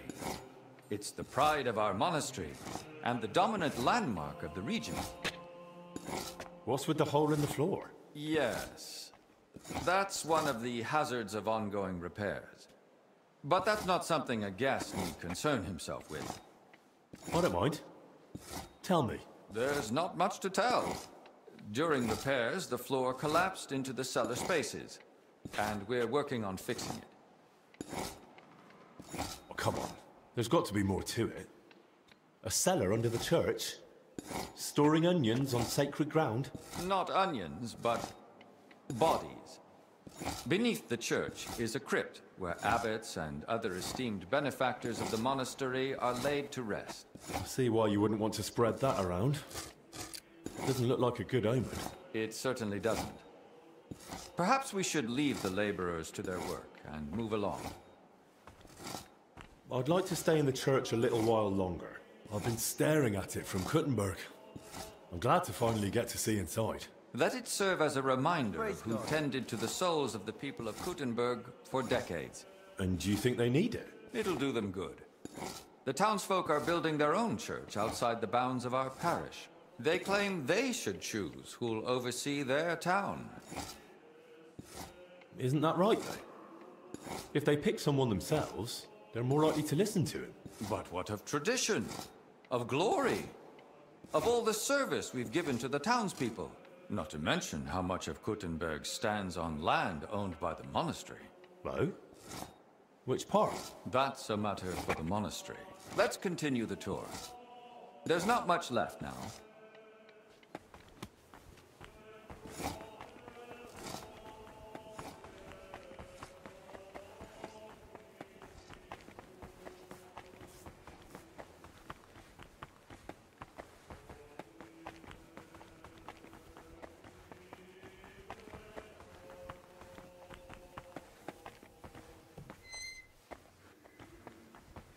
Did you notice the cemetery by the monastery when you arrived?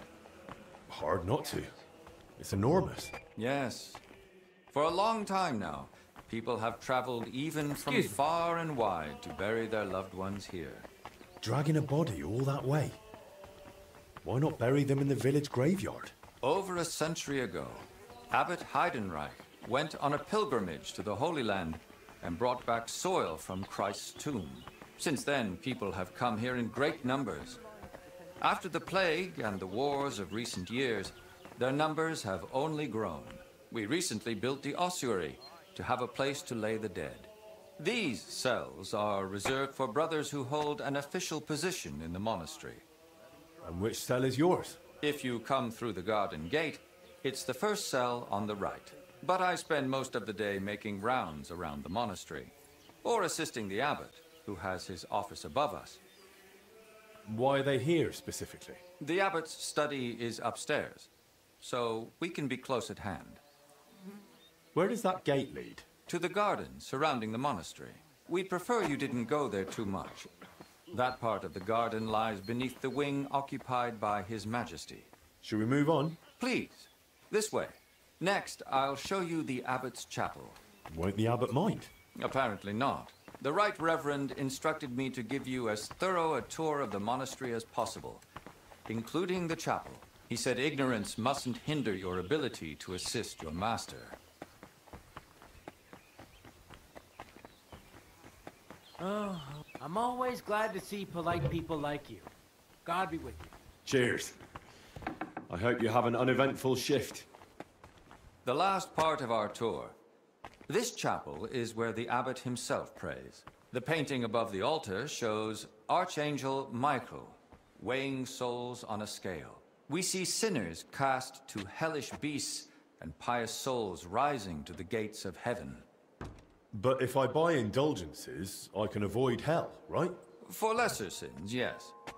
Remember, indulgences only lighten your soul and shorten your time in purgatory.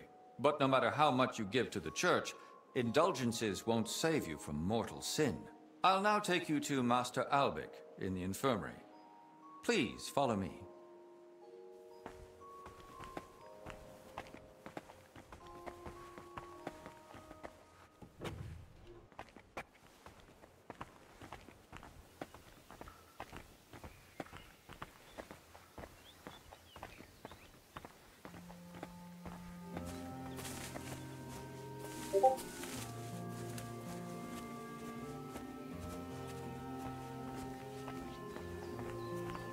To the right is the gate to the wing now occupied by King Sigismund.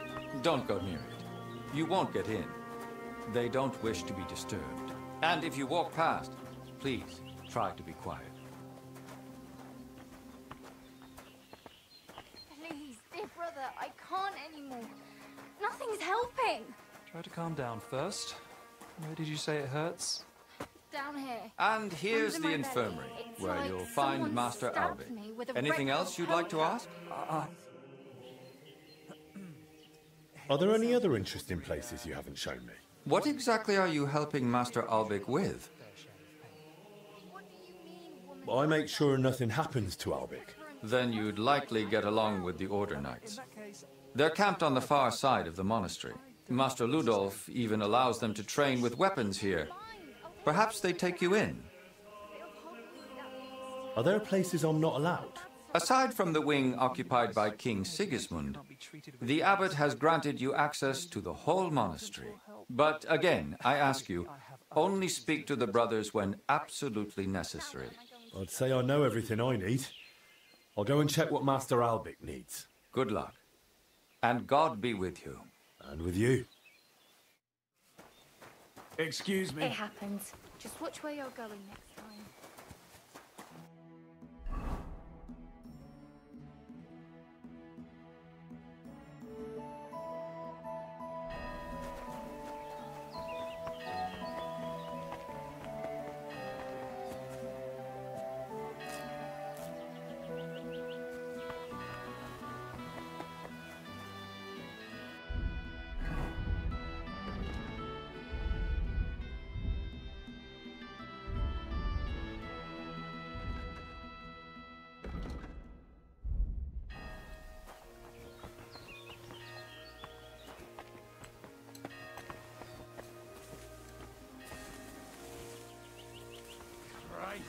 What?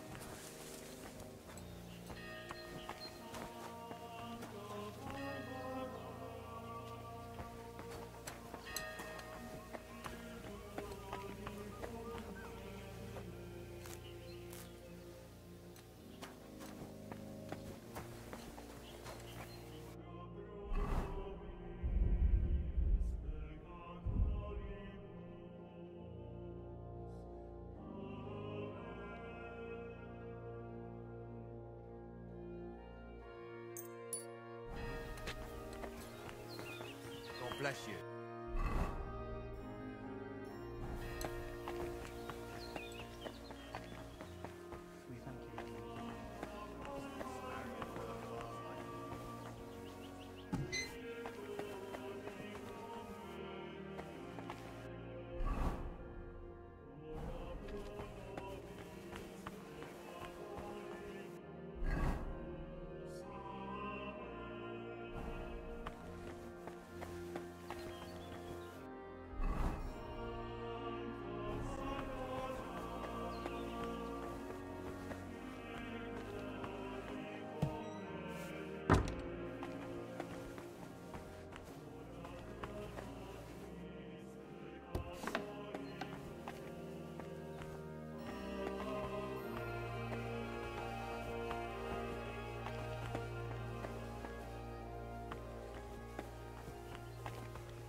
Where the hell did the Confessor get so many valuables? Something doesn't add up here.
I'm sorry.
Greetings.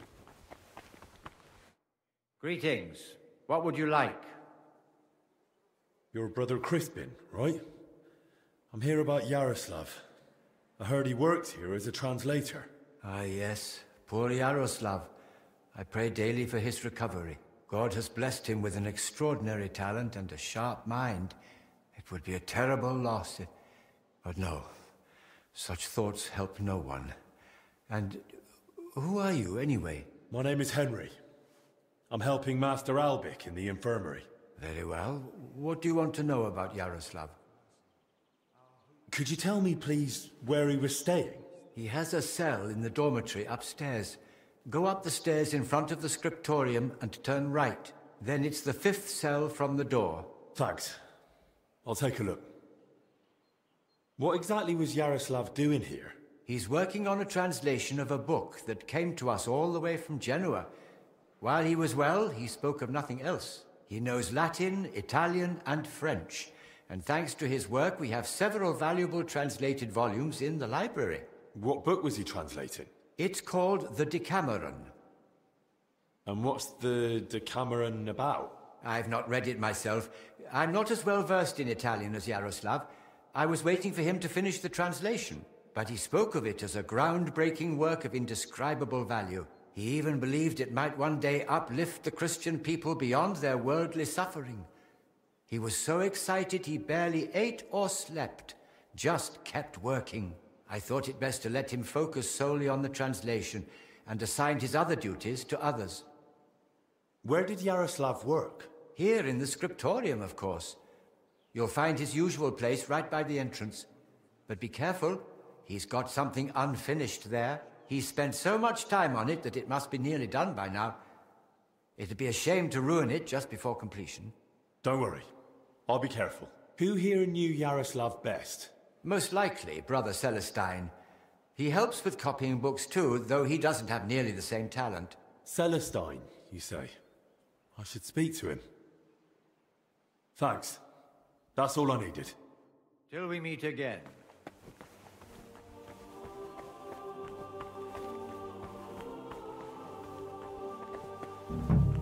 Creator of heaven and earth, we praise you.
It's almost empty. What was Yaroslav working on all those days?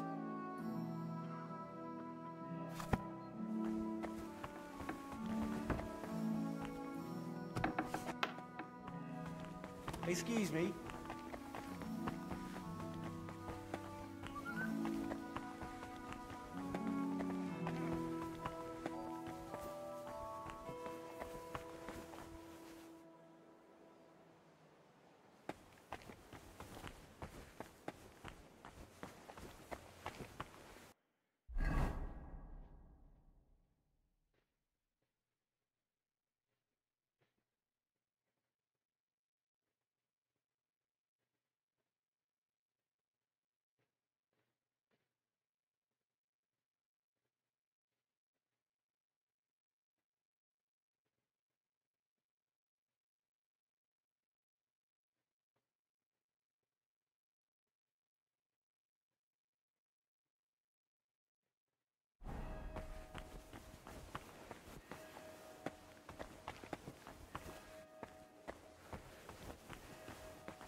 Excuse me.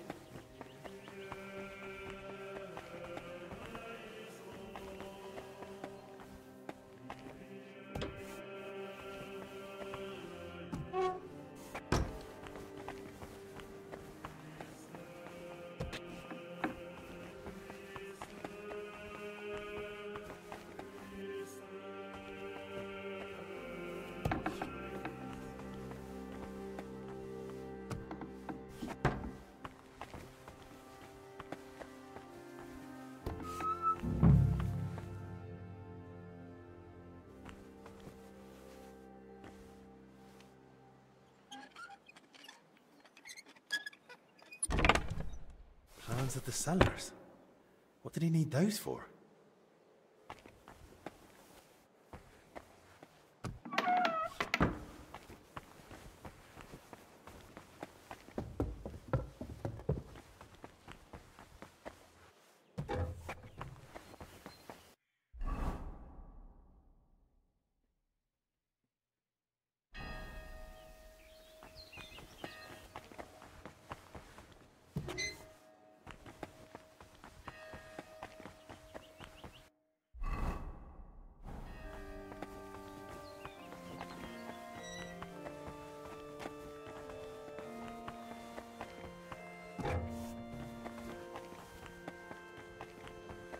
By his passion and cross, be brought to the glory of his resurrection. I'm Same sorry. Christ our Lord. What do you know about Brother Yaroslav? The librarian said you knew him better than anyone.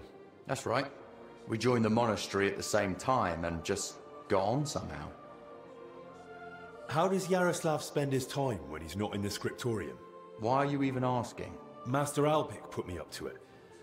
He's treating him now. He said it might help if we knew more about Yaroslav. I see. And how is he? Is the treatment working? It's not looking good so far. He's still delirious. Barely reacts even when someone speaks to him. God have mercy. If you tell me what you know about him, it might help him. What did you want to know? How does Yaroslav spend his time? Same as all of us. Work, prayer, studying the scriptures, and sleep. Yaroslav is completely immersed in his books.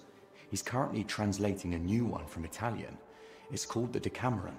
He often stays in the scriptorium late into the night because of it. Shows up for morning prayers with his hands, sometimes even his nose, stained with ink. Really? Crispin told me how hard-working Yaroslav is, but he's barely translated anything from his latest book. What makes you say that? Simple. The book is still lying in the scriptorium, and when I opened it, it was practically empty. That's... You must be mistaken. Why don't you believe me? I do. I just don't want you going around and slandering Yaroslav left and right. That's really not my aim. But I think I might be onto something. I just don't yet know what. And if you won't tell me anything, I'll probably have to ask the librarian again. Wait, don't say anything to Crispin. Oh? And why not? Because he simply wouldn't understand. Oh dear. Promise you really won't tell anyone. Word of honor. Now talk. All right. I just hope Yaroslav forgives me. One night, he accidentally woke me. The door to his cell creaks horribly. I already suspected his translation was taking oddly long, so I followed him that night. At first, it looked like he was heading to the scriptorum, but after he went down the stairs, he turned right and went down into the cellars. But when I went in after him, I couldn't see him anymore. I lost him in the dark. Then you've no idea where he might have gone? Not a clue. As far as I know, it's just barrels of wine down there. And empty wine barrels. Why didn't you want to tell me? Because I just don't want Yaroslav to get expelled from the monastery. Just for going to the cellar? That doesn't mean anything. What if he was meeting someone down there? Someone no one's supposed to see him with. What, like a woman? Well, I once saw him standing in the monastery doorway with some wench, and they looked like they were having a grand old chat. And where exactly did you lose him, in the cellars? In the corridor leading to the scriptorum, at the passage to the stairs to the lower level. There's just one more thing I'd like to know. Has Yaroslav spoken to Brother Stephen recently? About confession, maybe? I don't think so. Yaroslav doesn't neglect prayer or fasting, but he only rarely resorts to confession. So you mean he sins, but avoids confessing it? He hardly sees anything as sin. How can I put it? He chose a life of asceticism, but he's not afraid to live. He once said, why would God create the world if he didn't want man to discover it? The wench you saw Yaroslav with, was her name Blazhena? Because she's now in the infirmary with that same illness. I don't know. I was mainly looking at Yaroslav. I don't even know any of the maids by name. That's enough for now. We praise you for the beauty of your creation. To live according to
This must be where Yaroslav got lost when Celestin followed him.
footprints.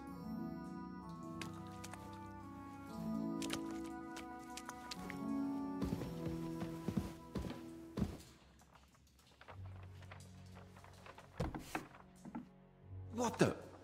Hey! How did you get in here? And who are you? I'm trying to find out more about the 3 sick people in the infirmary. And all the signs led me right here. Christ's precious passion. May the Lord forgive us. Forgive you for what? And who even are you? Wojtek. We were, writing a book here.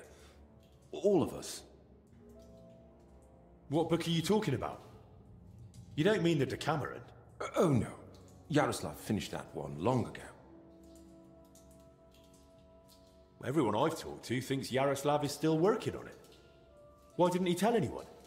When Yaroslav started translating the Decameron, he soon realized what it was really about. He became afraid that if Brother Crispin, or, God forbid, the abbot, found out, they'd forbid him to continue the translation. They might even have the book destroyed. What a loss that would be. So once he'd finished the translation, he hid it down here instead. So Yaroslav was working on something new down here? The Decameron left a strong impression on him.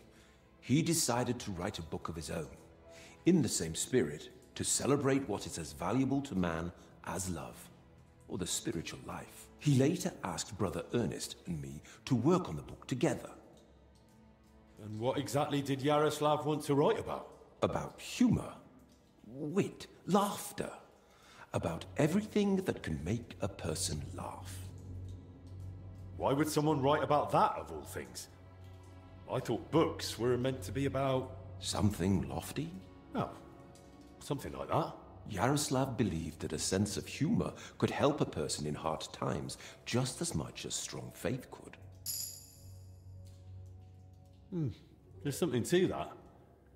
Who knows how I'd have ended up if I hadn't been able to laugh at myself from time to time. Just like Yaroslav said, laughter and humor are gifts from our Lord, among the mightiest. But the brothers probably wouldn't see it that way. That's why we met and worked in secret. Sometimes we'd write all night, other times we'd get into heated debates. And sometimes we just tried to outdo each other with witty sayings. So, basically you were sitting down here telling jokes all night? Among other things, but mostly we were working. Go on then. Tell me one of the jokes you came up with. Now? All right then. All right. Here's one. Do you know why monks lie down in the meadow among the sheep? Because they're waiting for the good shepherd.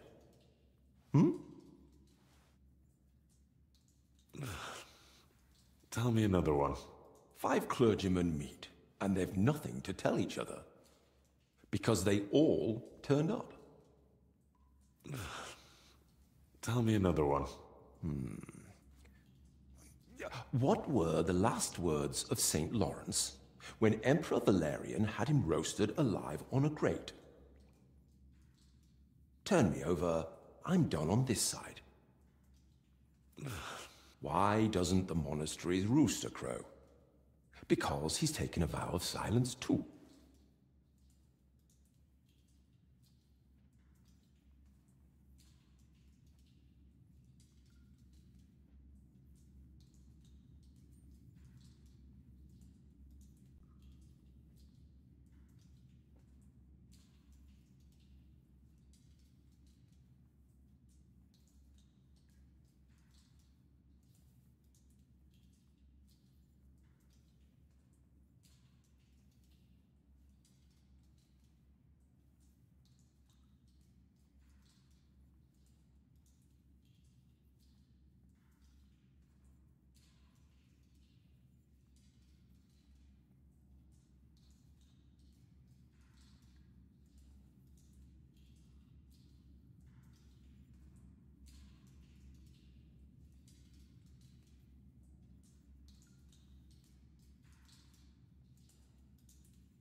Tell me another one. What do you call it when someone robs a storeroom full of pulses, but then repents and puts everything back? Appeasement.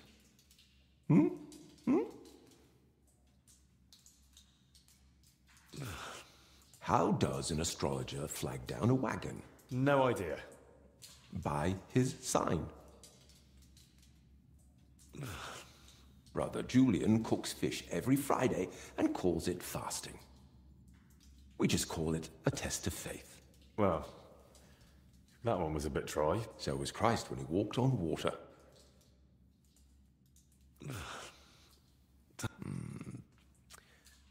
What book has the most leaves in it? A herbarium, of course.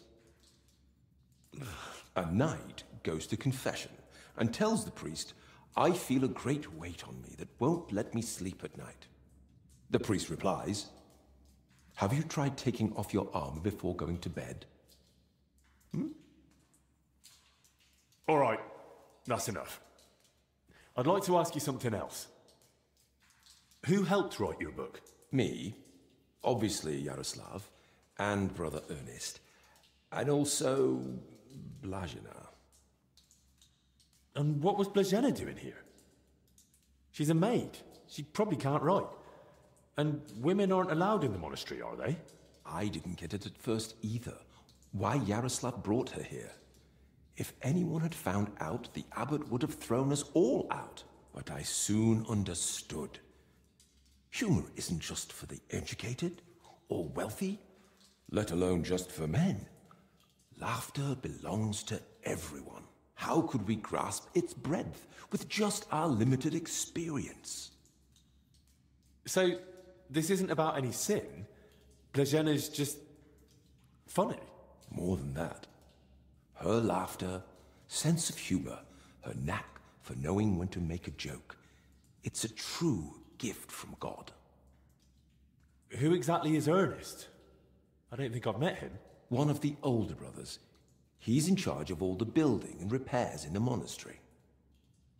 And do you know if he might have fallen ill, too? No idea. But now that you mention it, I haven't seen him for a while. And when I think how Yaroslav and Blazina are doing... I'd best go and check on him myself. Where's his cell? It's one of those under the abbot's quarters. The middle one on the right, if you're facing from the courtyard. What about the elder confessor, Stephen? Was he never part of this? He's got nothing to do with it. He doesn't know a thing, unless someone slipped up during confession. And how are you feeling, anyway? Are you all right? Yes, at least for now. No symptoms? Weakness, rash, fever, anything? Nothing like that, I swear. If you start feeling bad, report to the infirmary at once. Understood? Of course. Where did you say Brother Ernest's cell is? It's one of those under the abbot's quarter. How long have you been meeting here? Since the start of summer. So at least 30 days? Roughly. I don't remember exactly. Sorry. I've heard enough. I'll go and check on Ernest now. Wait. What about me? What's going to happen to me? I told you. If you're not feeling well, go to the infirmary. Albic will take care of you. Don't worry. I meant our book. Please, don't tell the abbot about it. We weren't doing anything wrong. But if he found out, he'd throw us out. Why would I tell him? He didn't do anything wrong here. Thank you. And may God protect you.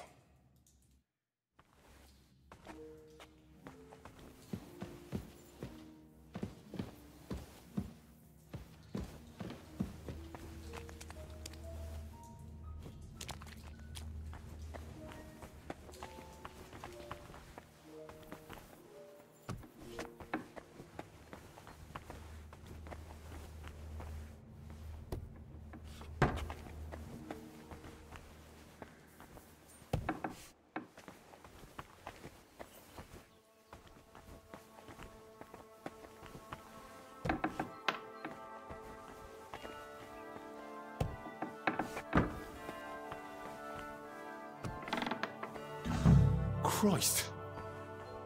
I'm too late. A rash. Same as the sick in the infirmary. But he died sooner, so he must have been the first to catch it. Some building plans. Looks like a church, and underneath, probably a crypt? I should tell Albic about this.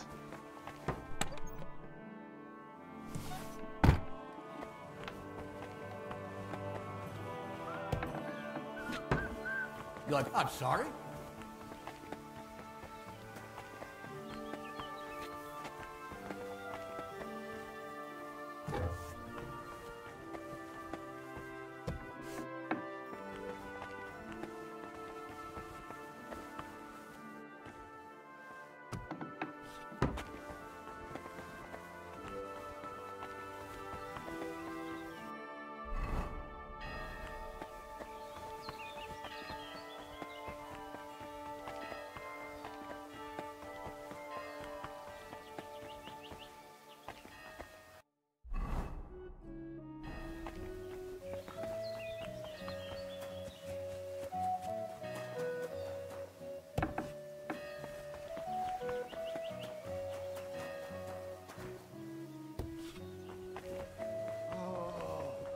I'm gonna die of boredom in here. Can't you? It needs to be quiet. What are you doing?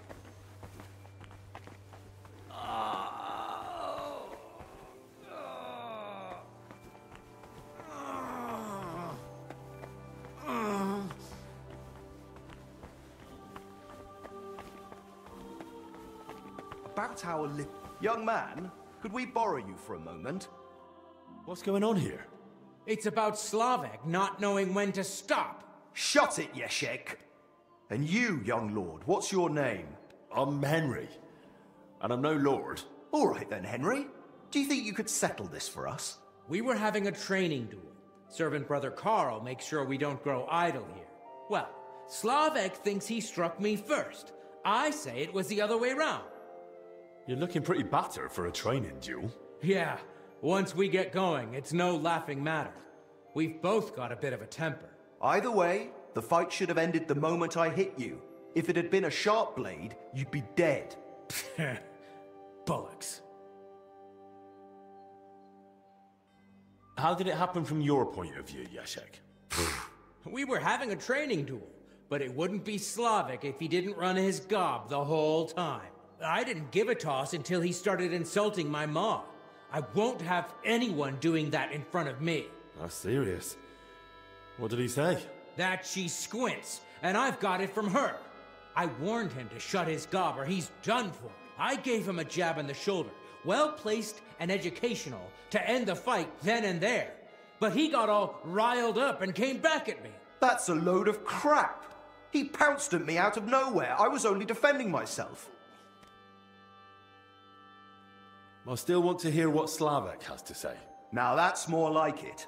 We just wanted to warm up a bit. Attack, block, but Yeshek completely lost it. Left lower cut, lunge at the knee, then straight for the ribs from the right. All at full force, like he was trying to kill me. So I shout, "Ease up, have you lost your fucking mind?" And the idiot goes even harder. So I smacked him one. What else was I supposed to do? Where exactly did you hit him? Where do you think? Right on the skull. I blacked out for a moment, but then I just saw red. Yeah, he looked like he'd completely snapped. He swung and... Ow! Bloody hell! He struck down at me with a full swing straight to the collarbone. Oh, come off it. You're making half of that up. This bickering of yours is tiring. I'll tell you what I think, but then you'll both shut up. All right? Doesn't matter who struck first. It was a training fight. Oh, it hurt like a real one. Yeah, I'll have a scar across half my head because of it. If either of you knew a master strike, you might have come off a bit better. Or at least one of you would have. Master strike? Your armed brethren probably call it a Meister howl. You deflect an attack and strike your opponent in one move. Oh, don't give us that. Nothing beats a good solid smack in the teeth. My thoughts exactly. We could still have a bout though, eh, Yeshek? Once they let us out. I'm still pissed at you over the last one. Oh, come on. I didn't mean that stuff about your ma. I've never even seen her. And anyway, I'm glad I ended up in the infirmary with you. What more do we need? Yeah, no Ludolf breathing down our necks day in, day out. Who's Ludolf? Our commander. Tough, strict, but fair. He's the only real knight among us, really. Came from Marienburg. That's a castle belonging to the Order. It's supposed to be massive. I'd love to see it one day. I haven't set foot outside Bohemia in my whole life. Don't worry. You'll see it when we march out of here. But till then, we're stuck here for a while. Well, I wish you both a swift recovery. I'll be off now. Thanks. By the way, if you run into Brother Carl, tell him not to take it to heart. We brought it on ourselves. He's a good man. And if you wanted, I'm sure he'd let you train with us at the camp. Just tell him you know us. But watch yourself, so you don't end up like the two of us. I don't think Carl could take that. I'll keep that in mind. And Henry, before you go, I have one more favor to ask. When they were carrying me here, I dropped my purse somewhere along the way. A nice one, made of leather. Could you look for it? It had all my coin in it, but I can barely stand, let alone go searching. Do you at least know where you lost it? They dragged me along the path by the ponds. At one point, I got snagged on some bush, so they were yanking me back and forth. And I reckon that's when the purse got shaken loose. It was near that stone well in front of the main entrance to the church. All right, I'll have a look. Maybe no one's picked it up yet. Thanks. I'd be grateful. About our little duel, one more thing. Oh, give it a rest, for Christ's sake. My head's killing me. And my shoulder.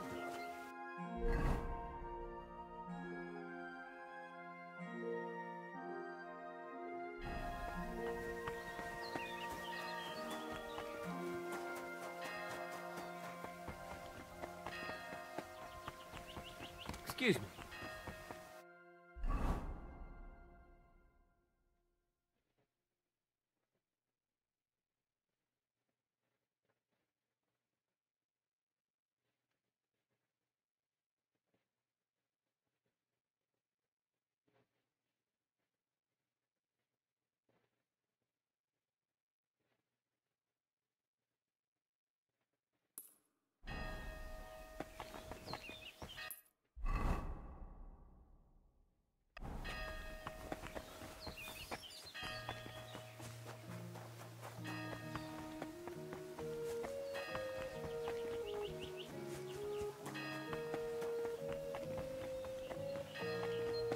Hail.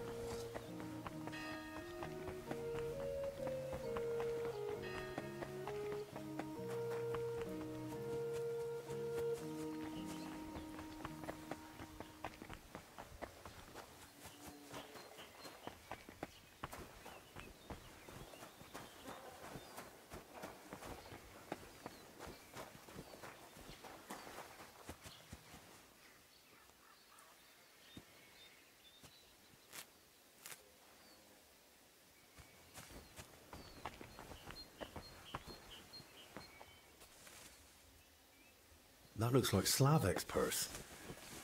I shall return it to him.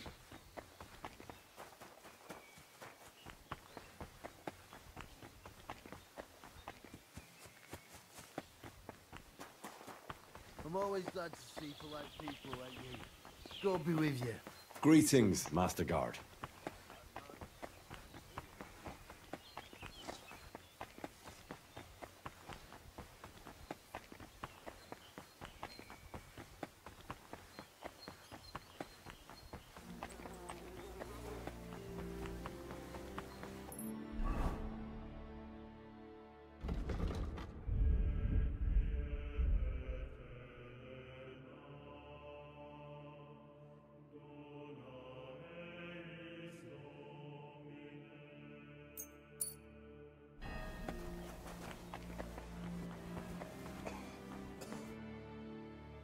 About that purse of yours.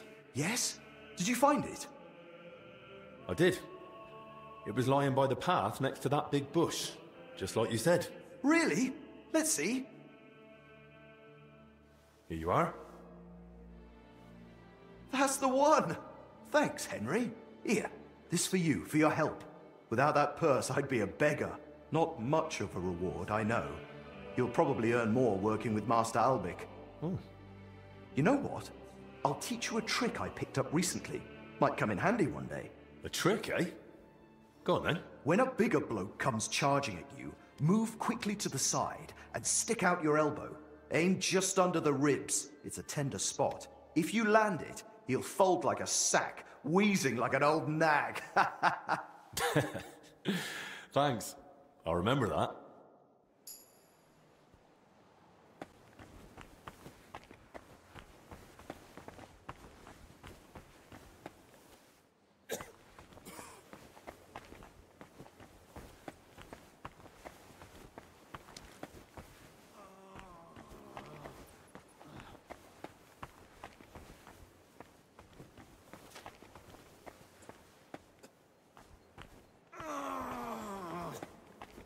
Greetings to you.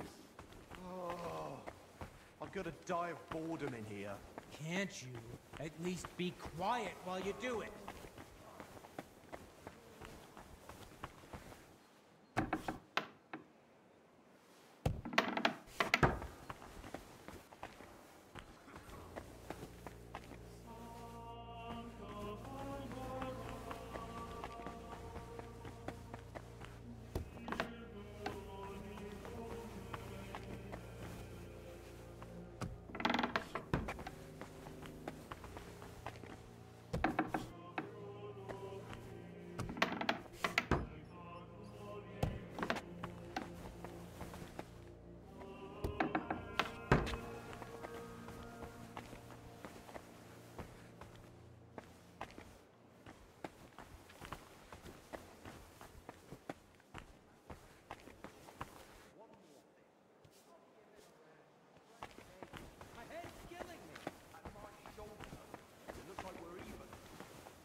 You mentioned you know the herbalist, Joachim. Don't think we're old friends or something of the like. We met once during my last visit to the monastery before my journey to Padua. When Zacharias mentioned him, I was glad to hear Joachim was still alive. He's growing a bit long in the tooth, you see. So, you don't really know each other? It's mainly my friend, Oswald Torvald, that knows him.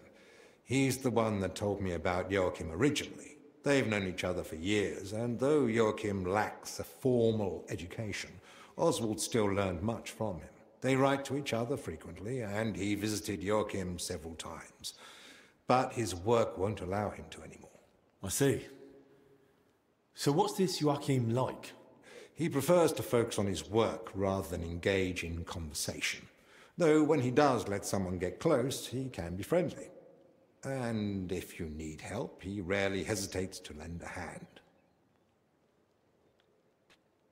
Since we're spending time together, why don't you tell me more about yourself? Sigismund Albik of Unichov, Doctor of Medicine of the Prague University and Doctor of Law of the Padua University. Personal physician and advisor to His Royal Highness King Wenceslas in matters of law and personal affairs alike. Though if you're interested in the specifics of my career, I'd recommend asking someone more knowledgeable who can appreciate the complexity of my journey from a bachelor's degree in the liberal arts to the royal court. How did you come to treat King Wenceslas? My talents and abilities speak for themselves. Not long ago, when I returned to Prague from Padua, word quickly got out that a capable physician had arrived. People started coming to me with all sorts of troubles. Then one day, the royal carriage stopped in front of my home. We rushed to Perglitz, where I found Wenceslas moaning in pain while his alchemists bathed him in various oils. Which I reckon wasn't of much help. Not in the slightest. But the treatment turned out to be quite simple. A diet. And its effects were near miraculous. Wenceslas has held me in close regard ever since. He soon learned I was learned in law as well, so I became his personal advisor. A few years ago, I was given a title for my services, as well as the particle of Unichov. As you can see, when you have the reputation of the best physician in the kingdom and knowledge of medicine and law alike, people seek you out on their own.